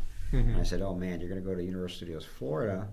You know, this park is going to become very small to you once you go there and see the massive size of that park." I down can there." imagine. So, yeah. I've never been there, but I mean, even to me here, the theme park really feels like it's squoze in where they could fit it at It's the just studio. where they could fit it there, you know. I mean, in real life, you know, I love Universal out here. I've been going to the one here since I moved here, right? But when I first moved here, it was pretty much the backlot tour, Right. and they had a couple. They had a show with animal actors in it, and maybe I Conan remember the that. Barbarian show or something The like that. Conan That was it. show. Yeah, that was yeah. it though.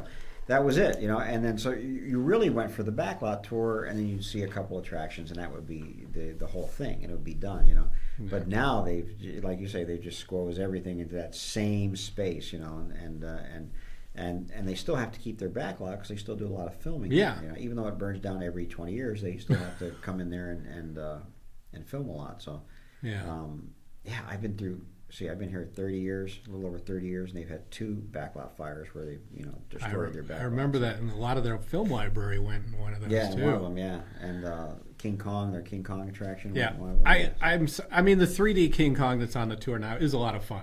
right. But I loved that old giant head animatronic, you know? a king life-size animatronic King Kong. Yeah. You know, I mean that was crazy, That was very cool. absolutely crazy. Now, speaking about the first time you go on a attraction, we were talking about Runaway Railway. I found online. These are not our photos, but these are photos people posted of the queue and the parody posters that are inside. So you see, there's the Lindsay Lohan Parent Trap. They use the Chipmunk Trap. right.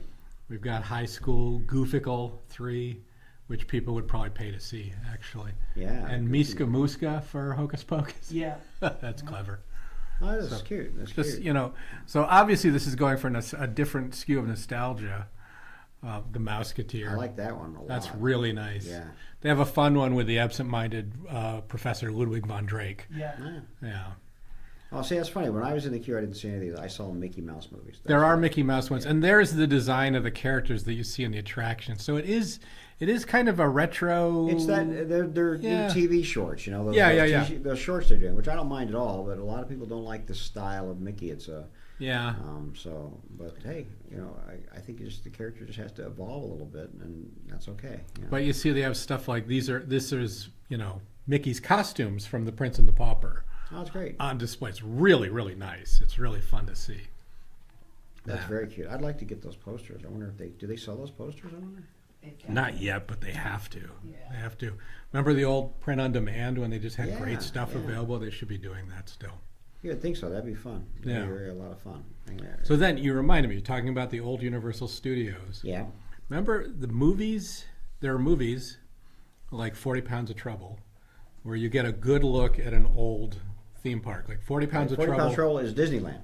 Yeah. That's a great movie to watch, folks. It's Not a Disney film. It's Cary Grant, Tony Curtis. Tony Curtis. Yeah, Tony Curtis. Right. It's not a Suzanne Disney Pleshette. film, but the beginning of it, right? Is the No, beginning it's like there's about 20 minutes of the end of Act 2 is them running around Disneyland. running around Disneyland, and this is 1950s, right? Or It's early like 60s. 62 or Yeah, something. very early 60s. Beautiful photography inside, like Disneyland, like you'll never see, because it was shot on 35 millimeter. Or Right. whatever. Yeah, it's beautiful. Yeah. Universal of all films. Remember the nude bomb? Nope, I don't. Do you know what the nude bomb is? Nope, I don't. It's the first Get Smart movie. Really? Yeah, so the nude bomb, Maxwell Smart goes in Universal Studios, and they have a big chase with the bad guys. They run through the Battle for Galactica, so you can see Universal Studios circa about 1980-81. There's a few movies though where they go on the backlot tour, you know, or Yeah, maybe what- they're TV shows too. I'm sure there are. Yeah, where they're on the backlot tour, you know, and they see a star or something like Yeah, that. yeah, and yeah. Some comedy, you know. When they're really smart, you see the star of the show is actually there as the actor, and Yeah. they do that kind of thing. But I mean, well, of all things, I know you don't remember Hard Times on Planet Earth. No, it's right up there with Nude Bomb as far as I'm concerned. This is a Touchstone television show in the 80s about an alien It's the guy that was the bad guy from the Karate Kid movie, the blonde guy that was the main bad guy in the first Karate Kid. So he was a alien convict on Earth with a little robot that flew around and helped him or something. I don't know. But they did an episode that was at Disneyland, at the time. Really? An alien convict. Yeah. Like a hard time on planet Earth. Yeah, I swear to God. Like But then famously, wasn't Stitch an alien convict? Stitch was an alien. He wasn't convicted. They were trying to, but he got out, I guess. Oh, okay, got it. Oh, this wasn't an escape. This guy was sentenced to Earth. Yeah. So this is the narrative was him running around Disneyland, but then of course there are things like once ABC Which was that torture for him? I don't remember the episode. Just he was a convict doing hard time on Earth. Yeah. I want to go back and see that. But this was a TV series or a movie? It was a TV series. Oh, okay. TV series, one season. But then famously, like when ABC was acquired by Disney, Roseanne visited the parks. You'd get those crossovers. Yeah, that's a standard thing. I was yesterday. I was here with a friend of mine who was a writer on Goldbergs, and they visited Walt Disney World. Right? They put that in there. That's sort of their cross promoting ideas. Let's send these characters to Disneyland. Modern Family, that's what I'm thinking. Right, They went there. Yeah. But there's other stuff. Like there's actually one of the Elvis Presley films. There's a scene at Knott's Berry Farm, but I think it's all rear projected. Like they made a little Panning for Gold thing, and they have a rear projection of. They didn't get Elvis actually go there. Knott's. They didn't have it in the budget. To make it out to Knott's. That's funny. Yeah, that's very funny actually. That's really really cool. Hey, these magazines coming up. They're the Disneyland. Disney News. Were those in-house or were those, do you know? Disney News, wasn't that? Vacation Land was for Magic Kingdom Club members, right? I think Disney News was a later same thing. Oh, was it? I get them mixed up, but here we have Disneyland Line was in-house. That was Disneyland Line's in-house. Vacation Land was for maybe Magic Kingdom key holders, maybe? Or it might have been, see, we get them all mixed up. There were some that were like available at hotels and motels around Disneyland. Right.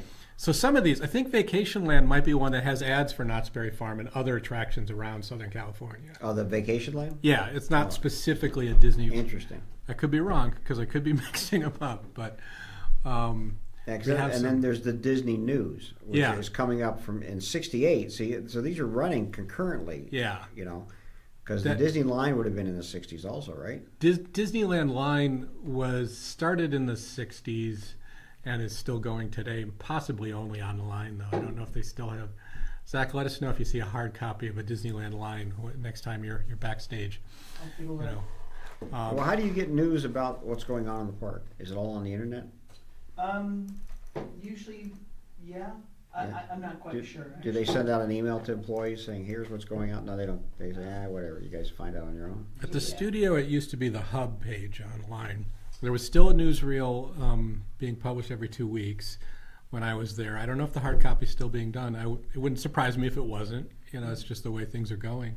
I know at Magic Kingdom in the Utilidor, there's a radio station that plays there, and it's like a Disney, like a Magic Kingdom radio station. Right. And we heard most of those types of notifications in between songs. But was that a public?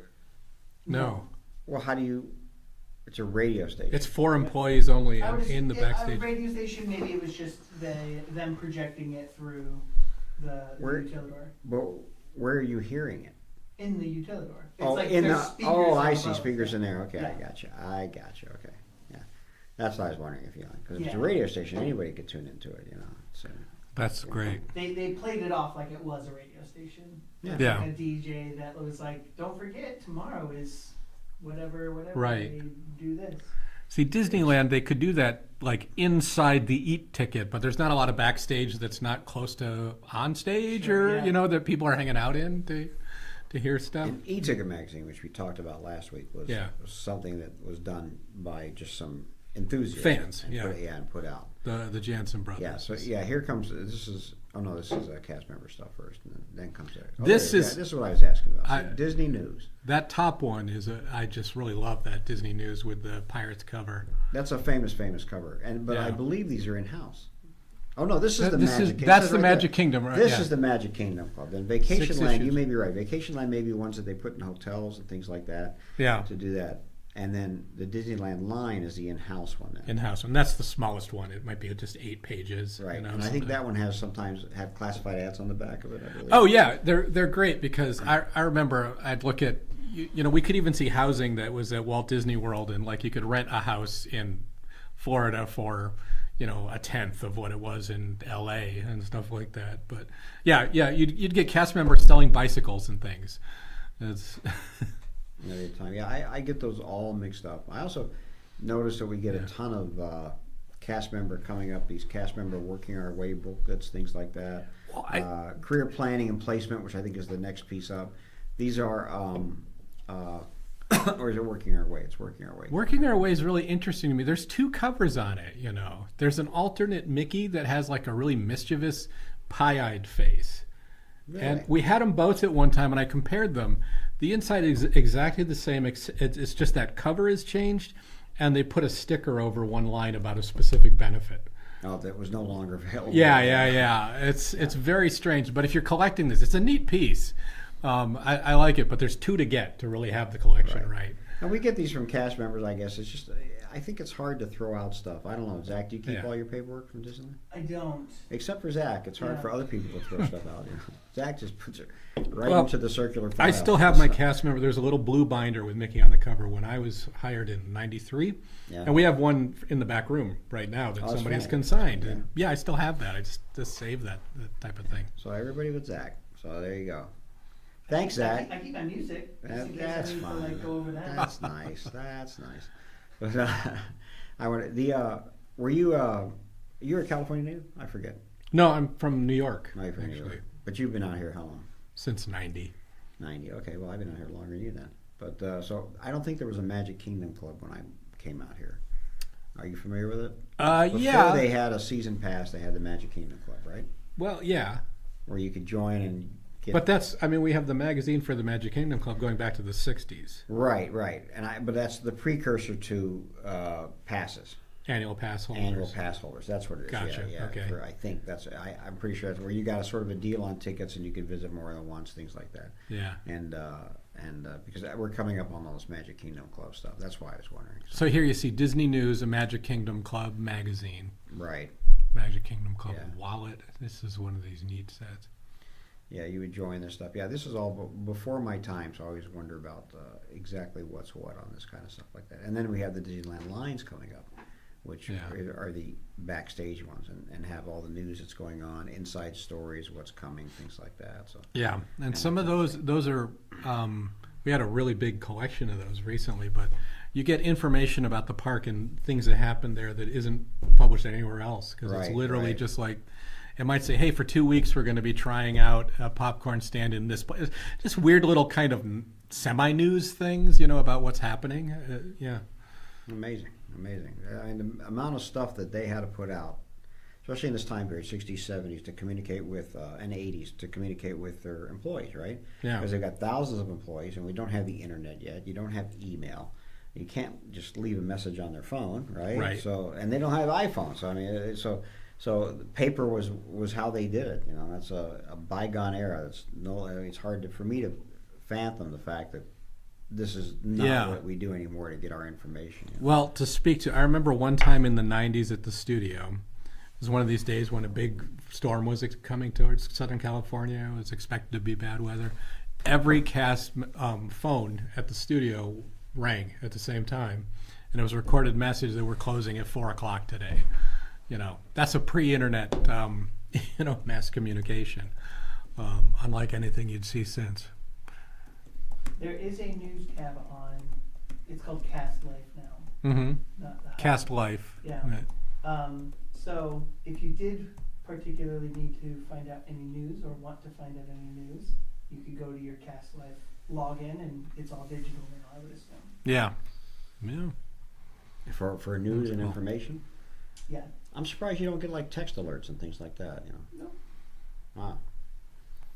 You might, I suppose, if you had something that was really your job performance related, they might text you directly, but usually through email if it's like job related So or do you, call. So not to, I don't want to get into your work too much, but so do you get a call when how do you know your schedule? So, because I'm a sub, that's generally how I get work, is somebody would be sick, can't come in, they call in, that person would call me, ask if I'm available to come in, and then The sick person calls you. one of our scheduling managers. Scheduling manager says, Yeah. okay, we need a Yeah. tenor, our tenor's out, can you Yeah. come in? Exactly. Generally, there are people that are there more than others, and those people, if they get sick, I'm in the position to help cover that hole. Right, but you're only covering tenors, right? Correct. All right, so Yeah. so how many times does a tenor get sick?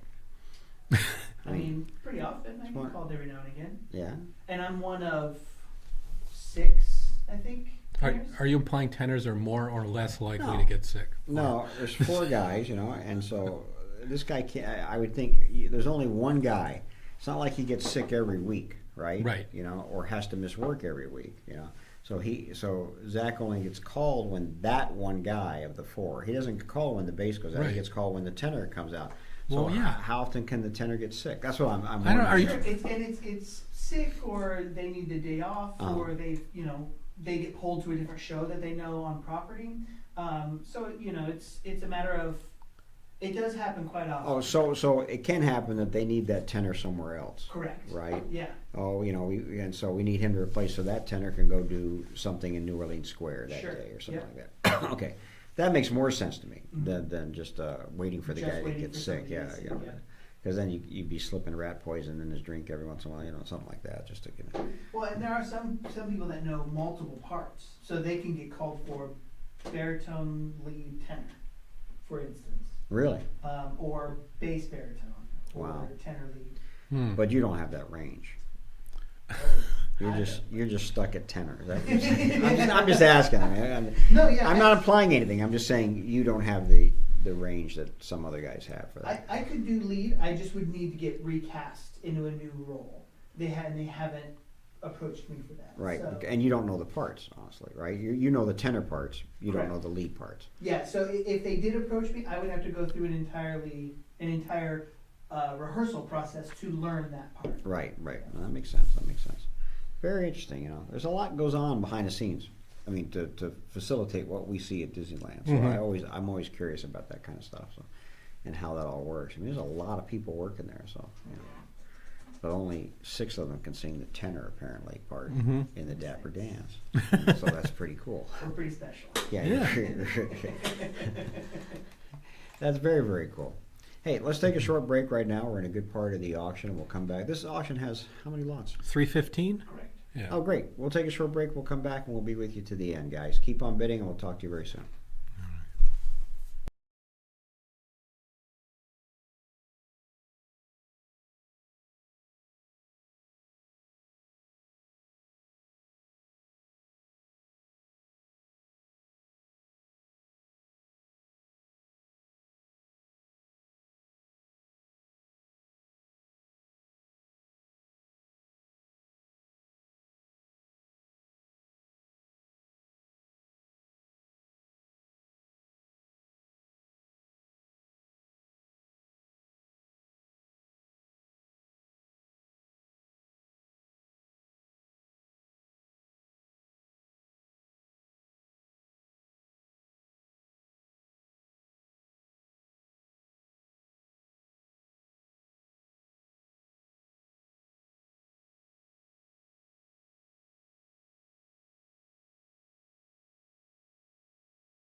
Hey guys, we're back. Thanks so much for the bidding. Only about 30 lots left. It's a very short auction. I didn't realize it was such a short auction today.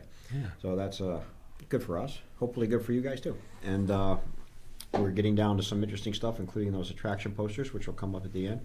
But off camera, we were talking about, well, two things. One was Splash Mountain and Tiana's adventure. Right. I was rereading what one of our listeners said, and I thought he said it was better than Splash Mountain, but he said it was wetter than Splash Mountain. Yeah. And that's interesting because when I was at Disneyland last a few weeks ago, we had a guided tour, and we said we wanted to go on Splash Mountain, and the host said, "Are you sure? Do you want to get all wet?" Or Tiana's thing, but I don't remember Splash Mountain getting me really super wet. I mean, it could sometimes. I remember. It depends on where you sit. Sometimes I think the wettest I ever got was like right at the beginning, right when you get to the top and it puts you in the water the first time. Once, just 5 gallons of water poured over the side on top of my lap. Boom, done. Yeah. Well, I usually would hide behind whoever's in front of me. No, this was just, there was no hiding. There's no hiding for that. Yeah. So it's completely random. But yeah, I hear this when you go to the bottom. A lot of times the spray when you do the long drop was not so bad. Right. Like you could hide behind someone or just kind of get it in the face. But I'm hearing it's a lot wetter. Yeah. It's interesting because Zach had chimed in about this. The one thing about especially in the summer, the last thing I want to do is walk through Disneyland with wet underwear, or wet socks, or anything like that. It's just not a comfortable feeling. And so my kid's favorite ride in California Adventure is the River Rapids. Grizzly River Rapids. The Grizzly River Rapids, which you get quite wet on. Yeah. So much so that we would always have to buy, I probably have 30 ponchos sitting around my house somewhere, but you'd always have to buy a poncho to get on a go to keep from getting wet. But my kid would never buy one, and just get soaked. And I don't know. That's not for me, It's just. Well, then there's sometimes when you're totally covered with the poncho, it doesn't really feel that fun. That poncho feeling. I was at Universal once. Remember Jurassic Park when it opened with the drop? I got so soaked, like it was like I stood under a waterfall for 5 minutes. That we walked out of the park. We were walking out of the park to get like a towel in the car immediately, and the people at the gate looked at us like, "Oh my God!" Like they actually said that. We were soaked. There's one at Universal Florida where people who are watching you go through the rapids have water guns. Yes, and can shoot at you, which is just I remember SeaWorld. Not fair at all. SeaWorld did it too, or like you could maybe pay Legoland. Something you could pay a buck at SeaWorld, and that's what it is. You have to pay to squirt people. And I wanted a piece of that action, but the one at Universal Studios, Dudley Do Right? I think it's the Dudley Do Right Rapids. Yeah, pretty sure it is. Oh, I don't know that one. I never saw that one. Yeah, you could actually. Yeah, and I think you do have to put a quarter in it or something like that to but you got to be careful if you're if you're squirting the wrong guy on it, they're going to come find you afterwards. Come find you afterwards. Yeah, that's pretty funny. Well, we were also discussing, because I just grabbed a quick bite. We're discussing food at Disneyland, and you had a question for me, and I have a question for you. Well, I just found a photo on my phone. This is from 2011. This is an old attraction. See if this looks familiar to you. Attraction? Well, this was at Disney's California Adventure. Do you remember the Mission Tortilla Factory? No, what am I? I don't even know what I'm looking at. So this is they had these little models of rooms in the wall that showed a Hispanic family, like traditional and modern, making meals. And this was the Mission Tortilla Factory. You could go and get a fresh tortilla that was just made. It's the Ghirardelli Chocolate Factory now. It's the Ghirardelli Chocolate.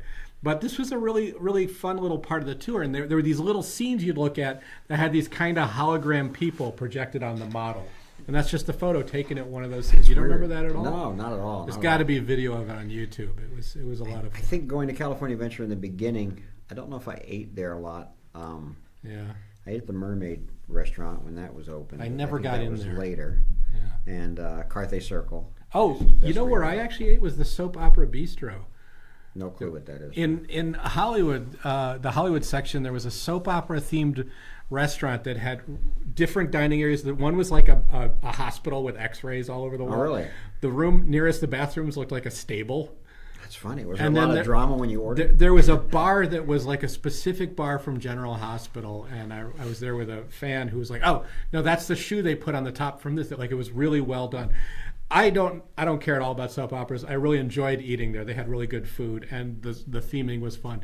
And like your waiter, if you were in the hospital area, they'd be wearing scrubs, and Really? Yeah, yeah. That was the opening of California Adventure. Wow. But there was no drama. The waiters didn't get into it with you. I think they did have. I always heard that they did a little bit of acting, like little scene things sometimes, but I never saw it. Oh, that'd be really funny. Yeah. That'd be funny. Well, what brought me up, I just went to our local coffee shop, and got a quick bite in between here, and I was just thinking about coffee, and I look at the old pictures of Disneyland when it opened. And when you walked in, there was that Maxwell House restaurant serving coffee. Was it Was it Hills Brothers first? No, not Hills Brothers. This is right when you walked in. Right. It's on the right side. It was a greenish building. The building's still there. I think it's just a store now. Yeah. Little 2 stories, and it had a terrace. You could sit out with a cup of coffee and watch people walk around, which I think is wonderful and would be great to have. We sit on benches and people watch, but wouldn't it be nice to sit at an outdoor cafe and sip coffee and people watch, of course. But so they had Maxwell, and then they had Hills Brothers, right? Where's the coffee now? There's Starbucks in the old. Hills Brothers? No, it's the. I don't know what Is it Swift Market? It's the place that has the phones where Has you the can hear the telephones, old party line. right before the Plaza Inn? Yeah, right before the Plaza. That Inn. is Starbucks now. Wow. So that's a shame. For a while, it was on the left side or on the west side of Main Street. There was a coffee place. So here's the question for you: how many defunct restaurants can you name? Probably not many. Well, you got. I can't even. I go. My favorite one is the Plaza Inn on the right, and I can never remember that name. The Plaza Inn. Yeah, I know. It's still the Plaza Inn. I know. I usually can't even remember Plaza Inn. Oh, I can't remember Plaza I Inn. mix it up with the Carnation Plaza, with the Jolly Holiday, defunct restaurants. You got Hills Brothers Coffee, used to be there. The Maxwell House place. We take out those 2 coffee shops right away. You think I'd know him from working here? So that's how I know him. Yeah, Chicken of the Sea. Right. The Chicken of the Sea restaurant at Fantasyland became Hook's Galley, and then when they were redoing Fantasyland, they were trying to move it and they destroyed it, and that was the end of that. And you know what, the one that everybody used to love, if you knew about it, was Big Thunder Ranch's barbecue. Yeah, I have some photos from that. I'll show them next time. Okay, that was a very, for the inn people who knew about it back then, that was a really popular place to go and eat. And at Easter, they'd have like Easter egg painting back there and do all sorts of stuff like that. Yeah, the Big Thunder Ranch. The Big Thunder Ranch, that's what I'm talking about. And it became, this is kind of pre-Hunchback. Remember, it became the Festival of Fools area. They had a show and stuff. But yeah, the barbecue was a deal because it was like, it was $30, but it was all you could eat. Which for Disneyland was a deal. You could get ribs and stuff. Yes, it was a really. Those are some of the restaurants I remember, and I know that in Adventureland. Again, I don't look at the restaurants in Adventureland. I only know Bengal Barbecue, which I think is still there. Well, that's what I was going to ask you. Bengal Barbecue is still there, but there was also the Tahitian Terrace, which was a real restaurant, and then it became the Aladdin show, and now it's back to a restaurant again. Yeah. Like a walkthrough, because they have kind of a counter there. They have a counter there, but they have different types of Dole Whip there also, like not just Dole Whip. Oh, aside from the one that's up front? Yes, they have Dole Whip there. The secret was, when that opened, was you didn't have to wait in line for the Dole Whip there. You could go to the Dole Whip and get it. Yeah. I don't know if they still have it. I did see, of course, Aladdin's Oasis is gone, but the tile carpet that was at the entrance of it is still there. Yeah. But those are the ones I remember, and I think there was also a place in Tomorrowland. I just know the Tomorrowland Terrace. You know the Tomorrowland Terrace, and now we have the pizza which isn't bad, Pizza Planet. Pizza Planet. Yeah. And you had the arcade, and I think, was Pizza Planet always a restaurant? No, it wasn't.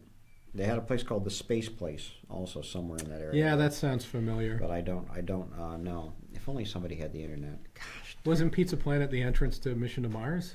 All that? It's very close to it. Yeah, that's right. Where it would have been. Where was the rocket then? Was the rocket right there in the? The rocket that they brought back for the new Tomorrowland? No, the original rocket. Yeah, I wonder exactly where that was. I'd have to go there with photos to... Yeah, we'd have to find that, but that would be cool. Tomorrowland, sure. If this makes sense, it's a little bendier than... Like, I couldn't draw you a perfect map of Tomorrowland from memory, because it kind of... When you get back to where the big rock sphere is that rotates with the water and stuff... I thought maybe the rocket was there. Maybe, yeah. But it's also, got to be close to there. Because the rocket jets thing is still there. You remember where the rocket jets was on top of that three-way tower that I guess there's the nothing Astro up there. Orbiter spot, right? Yeah, Or yeah, that's yeah, what yeah, they yeah. called it when they moved it. Right? Yeah, which they moved towards the front somewhere, you know. Seems like Tomorrowland has a lot of areas that they just couldn't tear down, so they're just sort of sitting there, you know. Yeah, So- because I think you could still walk pretty much the full People Mover. Yeah, the track where the People Mover is and things like that. Let me see if I can pull up because I'm sorry, I was looking Oh, at. Sunkissed, I presume. That Oh, was in, that yeah, was yeah, in yeah. Adventureland. That's what I was. Yeah. I was looking at old restaurants at Disney World that I might remember because I don't know any restaurants from Disney. Man, oh but- man. Well, I could throw out there, wasn't it Geppetto's was the place that is the Beauty and the Beast restaurant now? It was called Pinocchio's. Geppetto's? It was Pinocchio themed. I remember that. Oh, and of course, I haven't got to it, but Casa de Fritos. Yeah, oh yeah. Right, which would have course, been yeah, a that's- famous thing. Which is one I always wish I had or knew about, you know. And I Yeah. never heard of this one, The Wheelhouse, 1974 to 1990. But that reminds me of the barbecue place, the Banjo, the Silver Banjo. Silver Banjo, It was yeah. another big Oh, restaurant. Aunt Jemima's, Yeah, of course. I've got Aunt Jemima's. I said it first. Waffle House. It counts for me. And you didn't remember. Yeah, I'm looking at a list. that's right. Aunt Jemima's would have been right there. Yeah, that's Yeah. changed a bit through there. And is that the one? Is the What was What the is the terrace? What's the plantation- one in New Orleans Square? Is it still there? Is it called Bell Terrace or the? You could you could Riverbell see Terrace? Riverbell Terrace. Yeah, you could see the Mark Twain coming around, you know, from there and stuff like that. I'm mixing up. Well, the Plaza Inn is still there. Plaza Inn is the one in Main Street. No. So what's the? Damn, I ate at it last time I was at Disneyland. Oh, you're It's thinking where of the New Orleans one Yeah. called that's still there. Yes, across from Blue Bayou, right there on the. I hope people enjoy watching us try to remember stuff you can look up online. You know, you guys could just tell us and save us a lot. Save us a lot. Isn't that called? What is the name of that restaurant? I think it's still the same name. The Yeah. New Are Orleans you Square. talking about the other New Cafe Orleans? Cafe Orleans, yes, Okay. yeah, that's the one I was thinking of. Unless they gave it a different name. Let me see who else this one's got here that I may have forgot. The Wheelhouse there's Space Place, which was inside. Yeah, I don't know where that is in Yeah. the thing. There's some strange kind of hallways back there. Remember where the arcade used to be over behind the Star Traders? And The lunching pad. Ha ha ha. yeah. 1970. That was underneath the People I remember Mover. that. You do? Remember that, That's yeah. funny. Oh, the Golden Bear Lodge. I do, which is still a restaurant there. Used to serve fried chicken, from what I remember. That was that Hungry Bear? in Bear Country. Yeah. That. Yeah. Today it's the Hungry Oh, Bear. Creole yeah. Cafe, right. Was the- Creole Cafe. Yeah. There you go. Town Square Cafe. I don't remember. Carnation, of course, we remember. There's one that's called French Market Restaurant, I don't- Burger Bar, Oh, the Brer Bar. Casa Mexicana, Wow. See, they go. Oh yeah, there's the Brer Bar. Where was that? In Tahitian Critter Country. Terrace. And the Puffin Bake Shop on Main Street. Never heard of that. I think 59. Wait, this is very early on. Puffin Bake Shop. Wow. 55 to 60. The Oaks. The Oaks Tavern, which I think is the old Don DeFore's restaurant. Did you already say Tahitian Terrace? Yeah. Yes, yeah. Red Wagon Inn, which is right by the. That's the one I thought was the Plaza, the Red Wagon Inn. And there were several at the hotel, too. Yeah, well, at the hotel, the American Egg House also. At the hotel, I remember. I still miss Oh, Steakhouse 55. at The yacht bar I saw in there. I've heard of that. I've seen pictures of it. The yacht bar, yeah, In Tomorrowland. yeah. Looks like it was 1966. I think it was overlooking the lagoon, which had the. Yeah. I think from the photo here, closer to us would be the model. Airplanes. Yeah. I think also this may have been around when they had the motorboats, Yes. Yeah, Also. very close to that. which are coming up. Did So you mention the lunching pad? Yeah. yes, I did mention the lunching pad. A great name. Briefly. I mean, I like it. Hey, we're coming up on the last 10 items here. So while these are coming up, because they tend to move quickly and we never get to say everything, just want to remind you that in about 2 weeks we'll have another online auction on this platform. That one will be coming up. Ed's working on it right now as we speak. He's going to spend the rest of the day probably putting it together for us so that it's probably Yeah. all night. Probably not going to Yeah. go home. Probably not going to go home today. Probably going to Yeah. just work and work forever until that gets done. Overtime. What a guy! What a guy! I thought I was thinking gratis, but I whatever it takes to go. And then in April, or March, excuse me, March 23rd, the Bob Clampett collection. Huge auction. Really, really cool. And then coming in late April, our Disney Parks auction and a pop culture auction with the estate of Jay Ward in it. So just want to remind everybody about those. Keep an eye on your emails and keep an eye on our website. We'll keep it updated for you.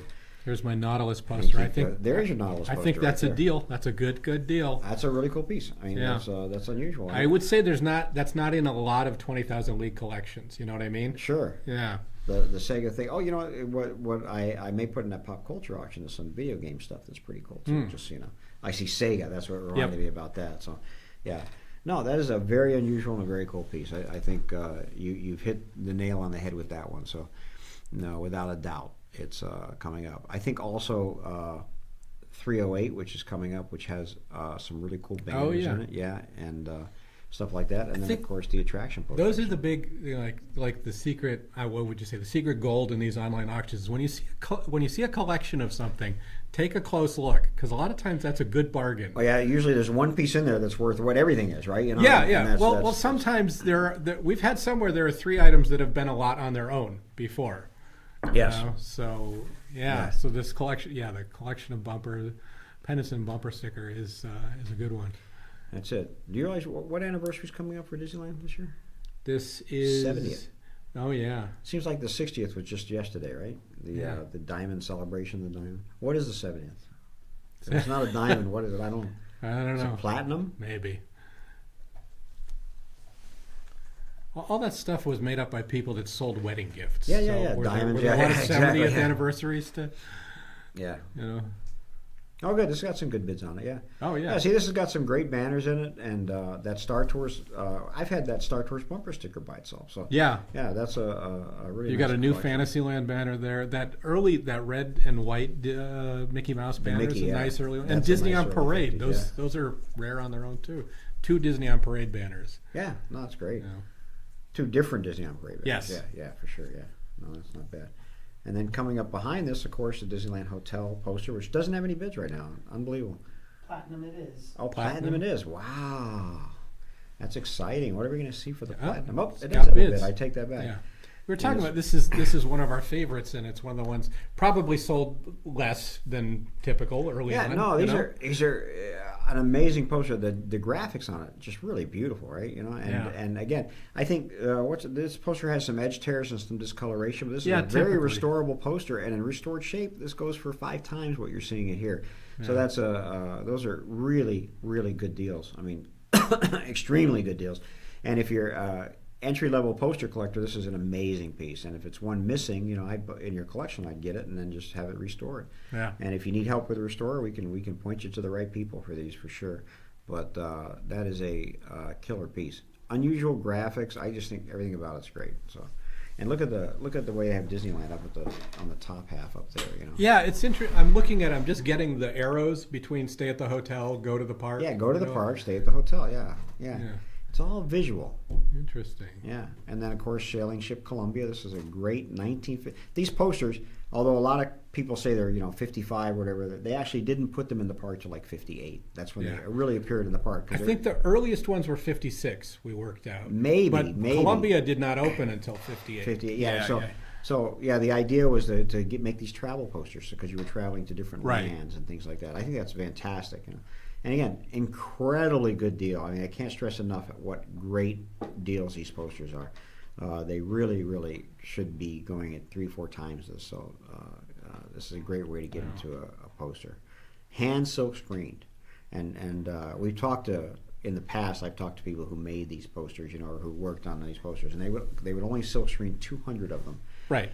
If they needed to go back, they would do that. They would go back. But if the ride changed beforehand, they would throw out what they had and make the new one, which you see with some of these rides, monorails and things where they add different stops and things like that. And here's the one you love, Primeval That's World. a which beautiful, is, beautiful great poster. And this is another just amazing one. This ride, nobody. I don't know if people go see this anymore. Well, it's still there. Honestly, if I ever ride the train, it's usually between Tomorrowland and Main Street, just because it's this section. And once the biggest diorama in the world. Well, this is after they added to the diorama. They added the prehistoric section. To the Grand Canyon. Because it was just Yeah, the right. Grand Canyon. Sure. And then they said, what do we do with these dinosaurs? Let's say that used to be the Grand Canyon. And are the dinosaurs from the World Fair? Yes, That's what I yes. thought. At Yeah, least from the the World two. I'm sure many of them were and still are. Yeah, we had one of the heads here. Do you remember that? We had one of the dinosaur Oh no, I heads don't. here. Oh yeah, yeah. Yeah, absolutely. When they refurbished in there, yeah. Crazy, yeah. Great deals on these posters, guys. Really amazing. And this one, the Country Bear coming up, you know. Now I was curious about the Country Bear. We've talked about there are variations to it. Many variations. And yeah. it's one of the first, I think it's the first not silkscreen poster, but this one has a silkscreened bear. Yeah, bear so, country. yeah. So this is a printed poster. Right. However, depending on where it was being displayed, the bottom down there usually, I think, originally says Walt Disney World, Disneyland. Yeah, Disneyland. But rather than print another poster, I guess it was easier for them to silkscreen Bear Country over it when they renamed it Bear Country, right? And then there's another one that just says Disneyland, where they just silkscreen Disneyland over it, you know. But this one's great for Bear Country. This is such a beloved ride still. Yeah. And most people, I guess, probably bidding in this never saw this ride. You know, I mean, this, but and it's just well, there's a new version in Florida. Is it really? Yeah, yeah. We were talking about that last year that they updated the numbers they're doing and that the these bears are still there. Absolutely incredibly popular ride. I'm sad that it's not here. As a kid, I remember that ride very now well. I'm curious. Now attraction posters in Florida are a different size, right? Some of them are different size, but I don't know how many there are that are actually silkscreen. I didn't know if there was a smaller size for the Walt Disney World bear. I don't think so. I don't know. Yeah, I just know that. Well, no, because they would use the same poster, so I would know. I heard they redid the music at the one in Florida, and it's not. It's not themed as well as it was before. I think it's Disney songs. If right? I remember, And it's country or something like that. Disney songs with bear puns or something like that. Disney songs with A whole bear puns. world. I don't know. I don't know. Yeah, just let Zach sing that, okay? That's no, anyway, we got down the last two Main Street WDCCs. These have always been popular. Another beloved attraction that everybody seems to love, the Electrical Light Parade. So good that they made figurines of them. I mean, so popular. You know, it's pretty amazing. I was just entering for the next online. We have a sticker that was early merchandise that says Disneyland Electrical Parade. It's the logo, but they didn't say Main Street. It just looked kind of odd to me. Oh, that's interesting. I didn't know they had Disneyland. And that I know they had it. Well, you know, they had it at Walt Disney World too, right? So you had to separate that for sure, and get down there. These are all good. They're very, very popular, and some of these are sort of hard to get in without them being broken. So I like that. You know, the wings on this guy. There's a Pete's Dragon, the flag on the train that's coming up, things like that. They tended to break. So finding these in really great shape like this is a big plus. And here's our last item. So guys, thank you so much for all the bidding today, and thanks for joining us here. If you have any questions, you can email us at the gallery. We're always around. And if you're in Los Angeles, we hope you'll stop by and see. And just keep an eye on our website for our next big auction. Do we know about how soon our next exhibition or exhibit? Oh, that exhibit should be up in about 3 weeks. You know, about the 23rd, well, maybe less than 3 weeks. About the 23rd, 24th of February is what we're shooting for. That'll be the Bob Clampett, but that has the Disney photographs in it. So we'll be talking about that here next time. Oh, you know it. We will. Thanks so much, you guys. Enjoy your weekend, and we'll see you soon. Bye.